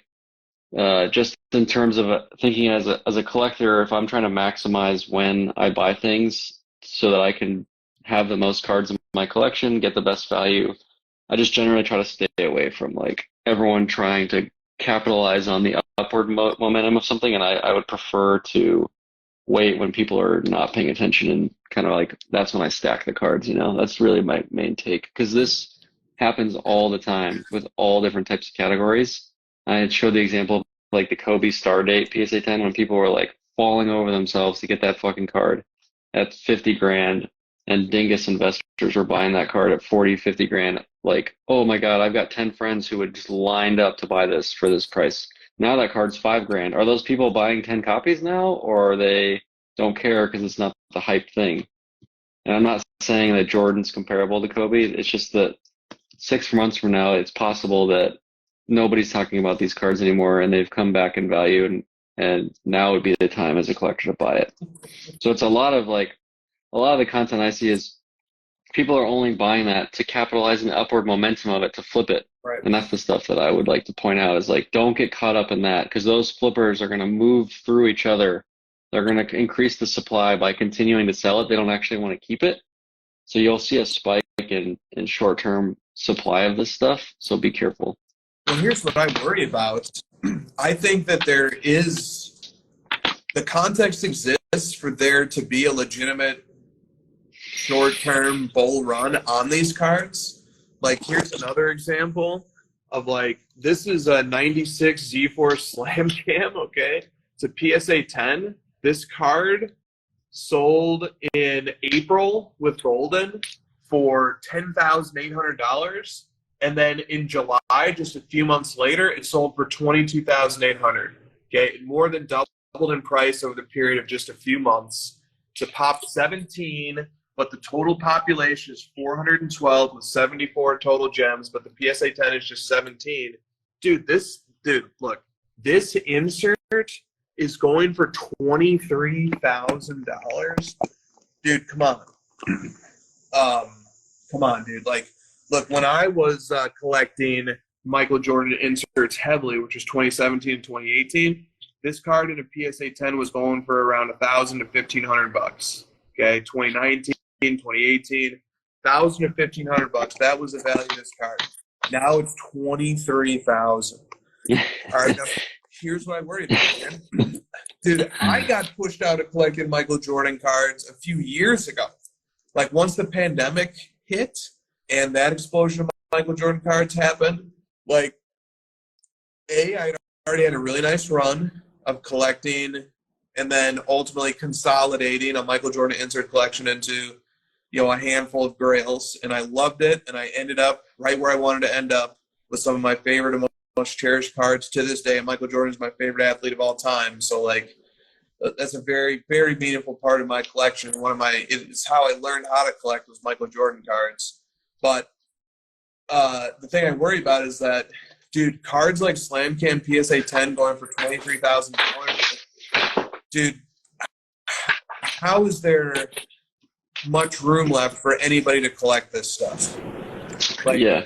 Is this ultimately just going to erect an insurmountable barrier that makes it really difficult to collect, that makes it impossible to collect those 90s inserts that we have so much nostalgia for? Like, I've already felt that pain. I've already had to move on to other segments, and it sucks. And I just think that a card like 96 Slam Cam going for $23,000, man, that's tough. Yeah. I mean, I'm in a bit of an awkward position because I don't, I collect LeBron. You got the LeBron versus MJ thing. So I don't want to speak as like an authority, so take it with a grain of salt. But like, when a card I see goes up double in 3 months, I just immediately like, why is it doubling in 3 months? We've seen like the doubling and tripling in a short time span during the boom of the pandemic and stuff. And it's like, that stuff was not sustainable. So like, why would it be different? Oh, because it's MJ and he's better. Yeah, I get that. But like, literally nobody's immune to, correcting in value when you double in price for no apparent reason in a short time span. MJ is obviously the most probable of any player to be able to sustain something like that and not correct. Because if we look at these indexes, I have them pulled up. Like, over the last 2 years, MJ is down 23%. And like, I showed a screenshot of my stories. All the other big names are down like 50, 60, 70%. And MJ is only down 22. So clearly, he's able to sustain it over long periods of time. 2 years is a long time. His cards have proven he's not going to follow the same norms as other players. But I think that there is a limit to that, Dude, I get nervous now after the last 2 years in the hobby. This is the Slam Cam graph. Where's the middle finger? I get nervous when I look at a hobby graph that doesn't have a middle finger. Yeah. I mean, if anyone's not going to have a middle finger, it's MJ, so I'm not going to predict it. It's just, it seems to me, looking at the data, he's due for a bit of a correction. Mm-hmm. Yeah, I think it's card specific as well. Like, sure, not very few Michael Jordan cards are doubling over the last 3 months, but that one the Flair's down. The Flair's down 60% from its all-time high. And like, the other aspect of this is it seems to be concentrated on PSA 10s. Mm. It doesn't really seem to be happening in BGS 9.5s. Doesn't seem. How much of this is the hierarchy, do you think? How much are people really excited about the videos that Cajun did and they're just going out and buying this stuff? Well, so the theory there would be Slam Cam shows up in tier 4 of the hierarchy. I know. I'm reaching. And then somebody's like, I can't wait to spend $23,000 on the PSA 10.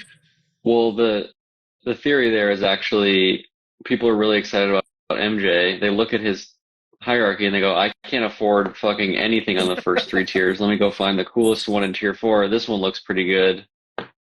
Well, I would love for it to be the case that Brian Cajun put out content strictly oriented around ranking and classifying and appreciating and respecting and enjoying Michael Jordan cards, and the net result of that content was an enthusiasm that translated into ramped up market activity in a sustainable fashion. I would love for that to be the way that our market works, but I'm a little bit too cynical to think that it does work that way. Yeah. And but if it does, I don't think he made that content to do that. I don't think that was intention. And that's what you're saying. Like, he made the content, his intent was to rank it, make thoughtful content about it, talk about it, enjoy it. It's probably not related. Just a couple people pointed that out to me, and I thought it was interesting. Yeah, I mean, if that is the case, then like logically, what I would hope would follow would be collectors of all players and collectors of sets and products and things that they're passionate about would focus on generating content that makes people get really excited about collecting cards and translates into market enthusiasm. Like, if that is something that works, then we should have a flood of that type of content, and we need a flood of that type of content because we can't only have it focused on one player. Yeah. We can't only have it focused on one era. We need a distribution of that type of content so that people have a marketplace of ideas to select from, so that they know what the different things are that they can choose from and they can make a choice. Well, I find it funny that a lot of content creation influencer stuff is geared towards, like, I'm making this content with the intent of raising the value, and then it doesn't work. But then when Cajun makes content with the intent of making it genuine, it potentially could raise the value. So maybe, like, take a hint, influencers, and like collect the cards and make genuine content. What a fucking novel idea. Well, dude, it goes back to something that's in the heart and soul of the people in this hobby, which is that we don't like to be sold on anything. Yeah. At all. We are people who are participating in this hobby. We want autonomy. We want to believe that we are making discoveries. We are making decisions. We are learning. We are teaching. We are fully developed, well-rounded, holistic entities that are operating. None of us want to be automatons that just passively take in directives from YouTube channels and then go log into our computers and our phones and make purchases and then watch our account go up 15% and then sell when we're directed to sell. That's the complete... From the vault. Yeah, or exactly. Like, dude, a hard sell of anything in this hobby is repulsive to most people. All right? Most people don't want the hard sell. They cast a skeptical eye towards it. I think most of us in this hobby want the opposite. We want the information laid out in front of us in a fair manner. We want to see people who are passionate sharing their passion, nothing more, nothing less. And then we make the shots. We call the shots from there. 100%. All right. Go for Drake now. Yeah. You teased Drake. He wants his question asked. Drake. Let's go. Drake's PC says, now that I finally got a Peyton Manning Grail at a fair value, what the heck am I supposed to do? Dude, the best question of the week. It's not even close. Someone asked, hey, how do I buy a Peyton Manning card from a collector that just picked it up at National at a fair value? It's like, the guy tried, like, now that Drake's got that card, how do I buy it from him? Did you see that one? It was on your stories. That was so funny. That was from Card Shop Dad, and that was great. Brilliant. So let me just show the card that Drake got. How about that?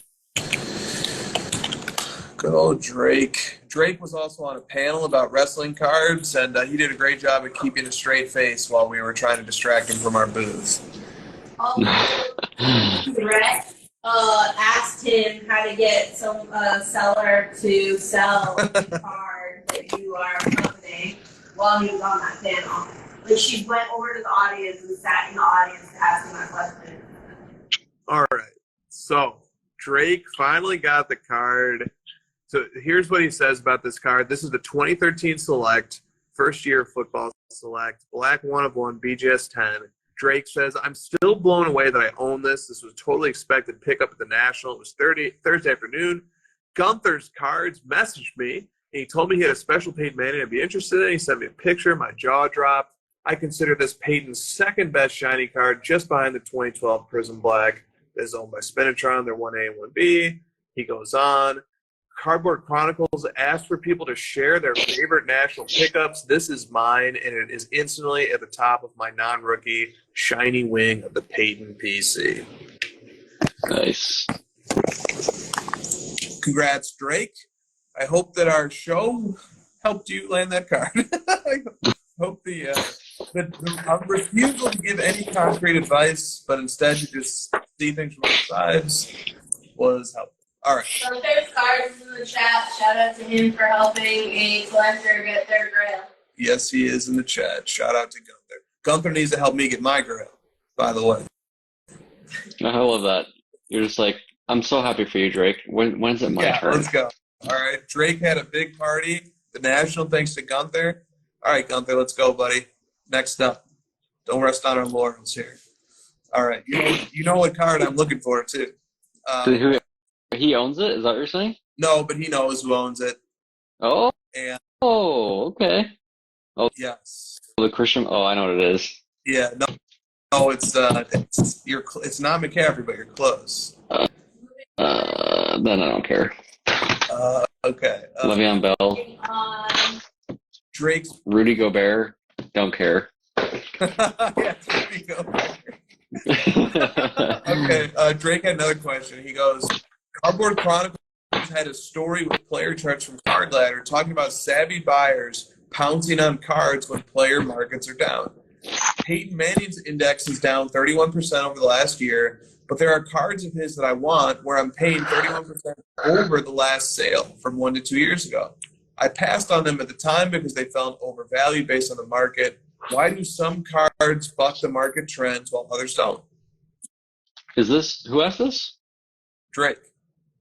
Is this Drake trying to justify him overpaying for cards? Is that what's happening?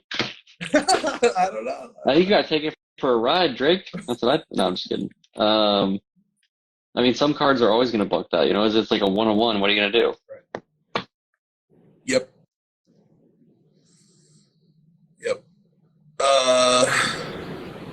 I also like something that I'm thinking about here is like thinking about Peyton being down 31% over the last year. Michael Jordan is down 23% over the last 2 years. Other guys are at 40, 50, 60, 70%. Right. It's like, I think like there was like a big like Kobe limited logo sale recently. Oh yeah, here we go. I heard a lot about. They're like mad at you for not posting it, basically. Like, why don't you share that, dude? Don't you even care? I mean, I even saw one person say the Kobe cards are only going up from here, and there hasn't been a sentiment like that. Not that I'm endorsing that sentiment because I'm not, but there hasn't been a sentiment like that that's been widely held in years. Yeah, in years. And now there's sort of this little Jordan movement thing going on, and there's this, quarterback prospecting thing that's going on, and all of a sudden there's this Kobe limited logos, and people are excited, and they're and you know what? I think to say things like Kobe cards are only going up from here is the pendulum swinging way too far in the other direction. But I get it, and I think people have reached a place where we've processed and recovered and recuperated from that crazy mania, that bull run that we experienced about 2 years ago, 1 to 2 years ago. I think we've come down from it. We've sort of settled in. Maybe we're growing a little bit anxious with the stagnation. And at least some people out there are ready to say, all right, I'm ready to start, getting a little aggressive again. Who knows?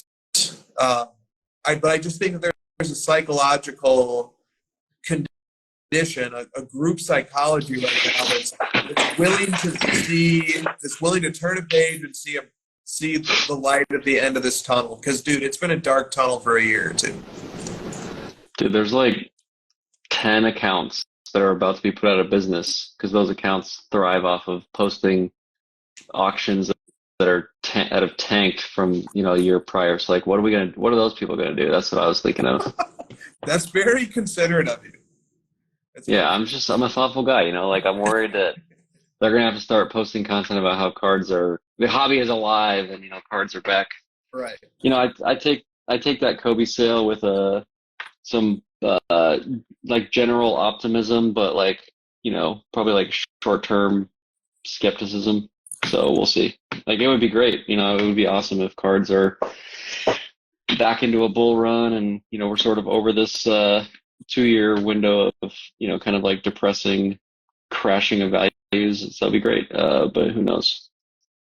For sure. All right. Well, we've reached the 2-hour mark here. And is there any other like big topics that would just like you would be really upset if you didn't hit them? Dude, I still have like 70 questions.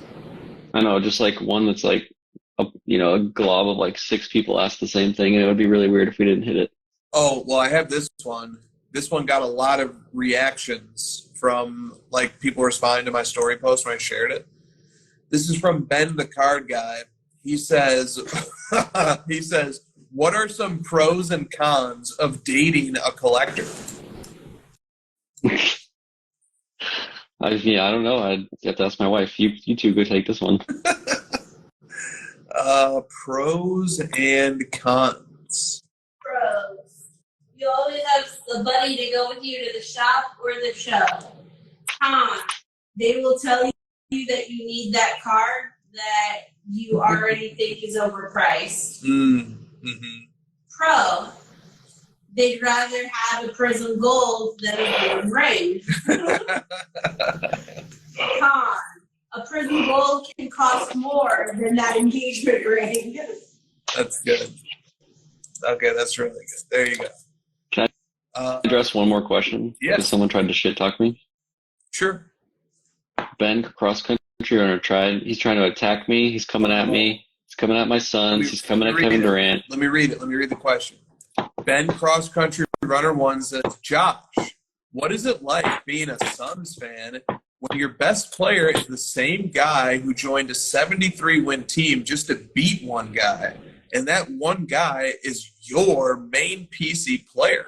So now we have to hear from Jordan fanboys. Spit how your main PC guy has a losing final record. Keep in mind, this question is coming from a Cleveland Browns fan, so he's got a lot of pent-up frustration over the years of a shitty team he's got to root for, and he roots for a team that delivered 1 of 4 championships to the best player of this era. Good job, Cleveland. You guys got 1 championship out of LeBron, and he got 3 elsewhere, so what a great city. That's my response.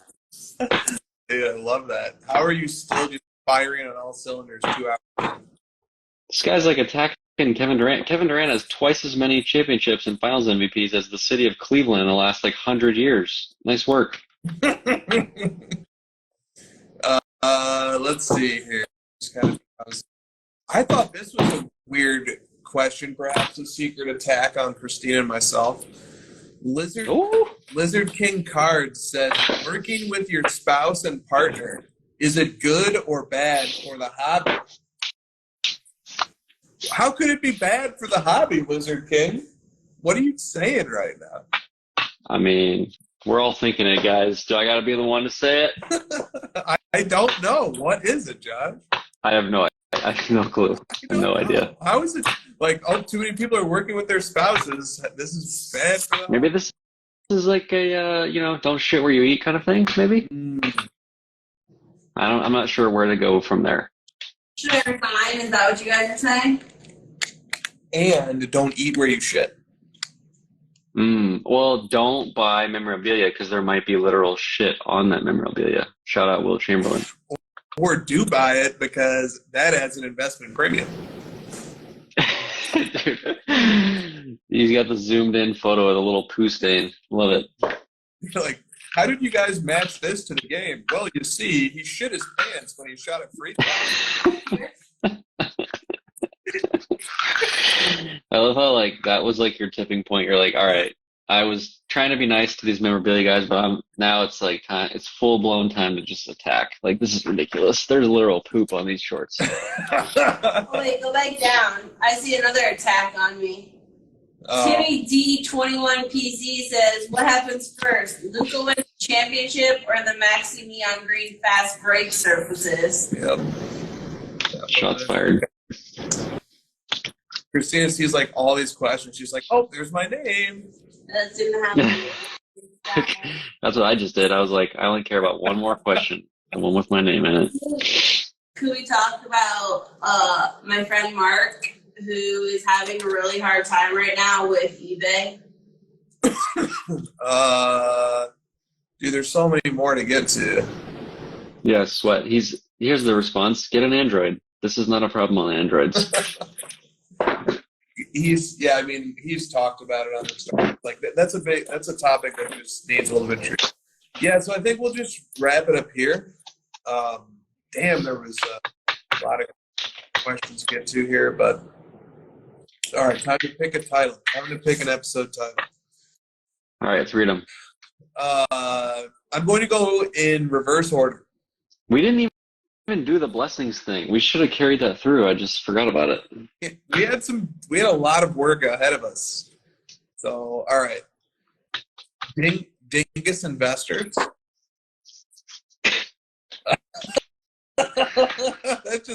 that's evergreen. That's evergreen. That could work every week though. No, I know, exactly. Stacking Skulls.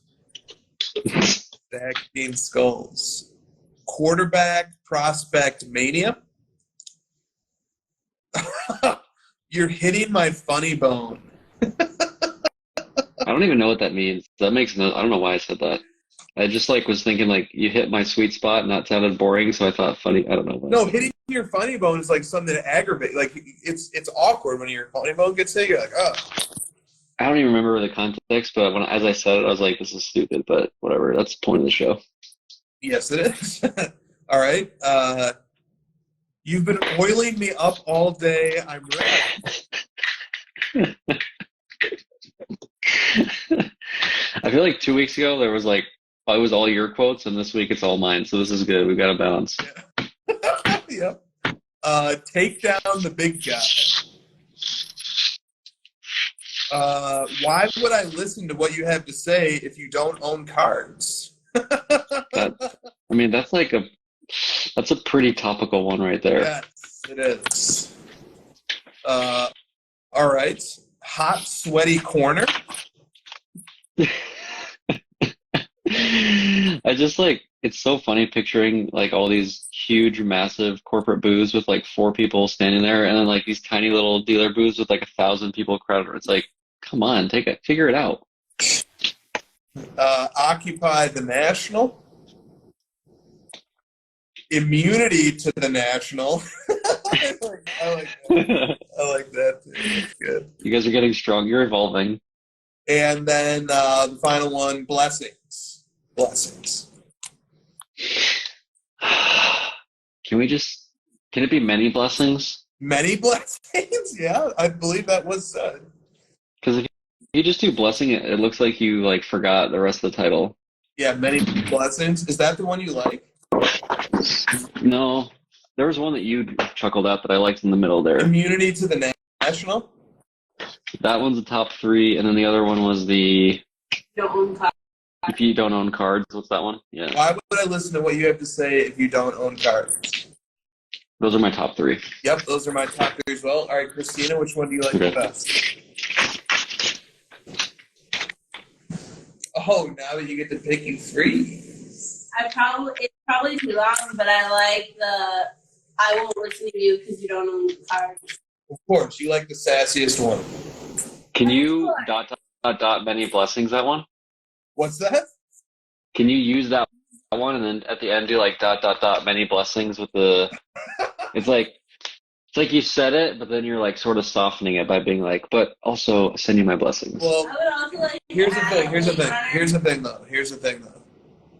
I don't like hedging. And I don't like combining 2. Like we go with one of the okay, yeah, what's your late edition?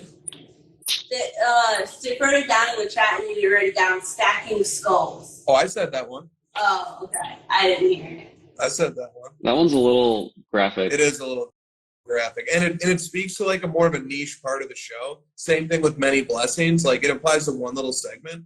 Whereas like immunity to the national, that's my vote. It has so many different meanings. And it's interesting. I would. What do you mean immunity to the national? Like, even though it just deals with something trivial, but it really has way more meanings. It has layers to it. Do the you could do the emoji where he's got like the thermometer coming out of his mouth. Perfect.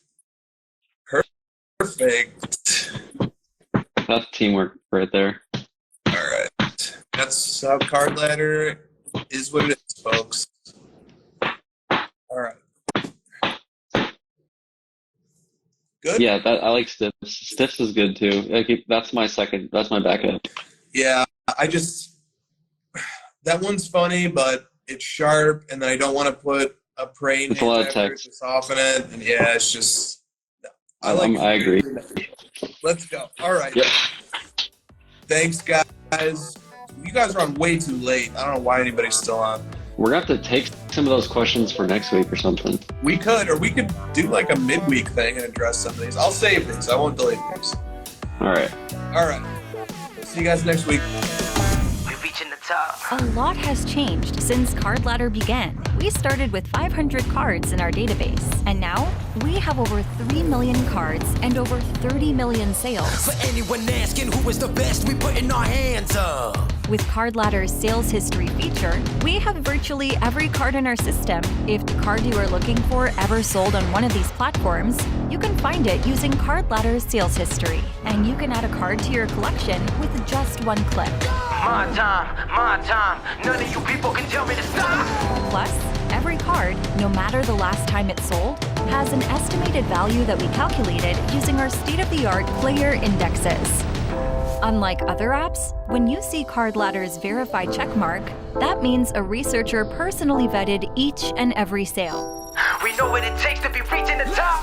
We know what you want, because Card Ladder was created by collectors for collectors. Know what it takes to be reaching the top. Join the innovators, not the imitators. Card Ladder 2.0, constantly innovating. Try it for free. See why Card Ladder is the industry leader in sports card data. We know what it takes to be reaching the top. Card Ladder 2.0.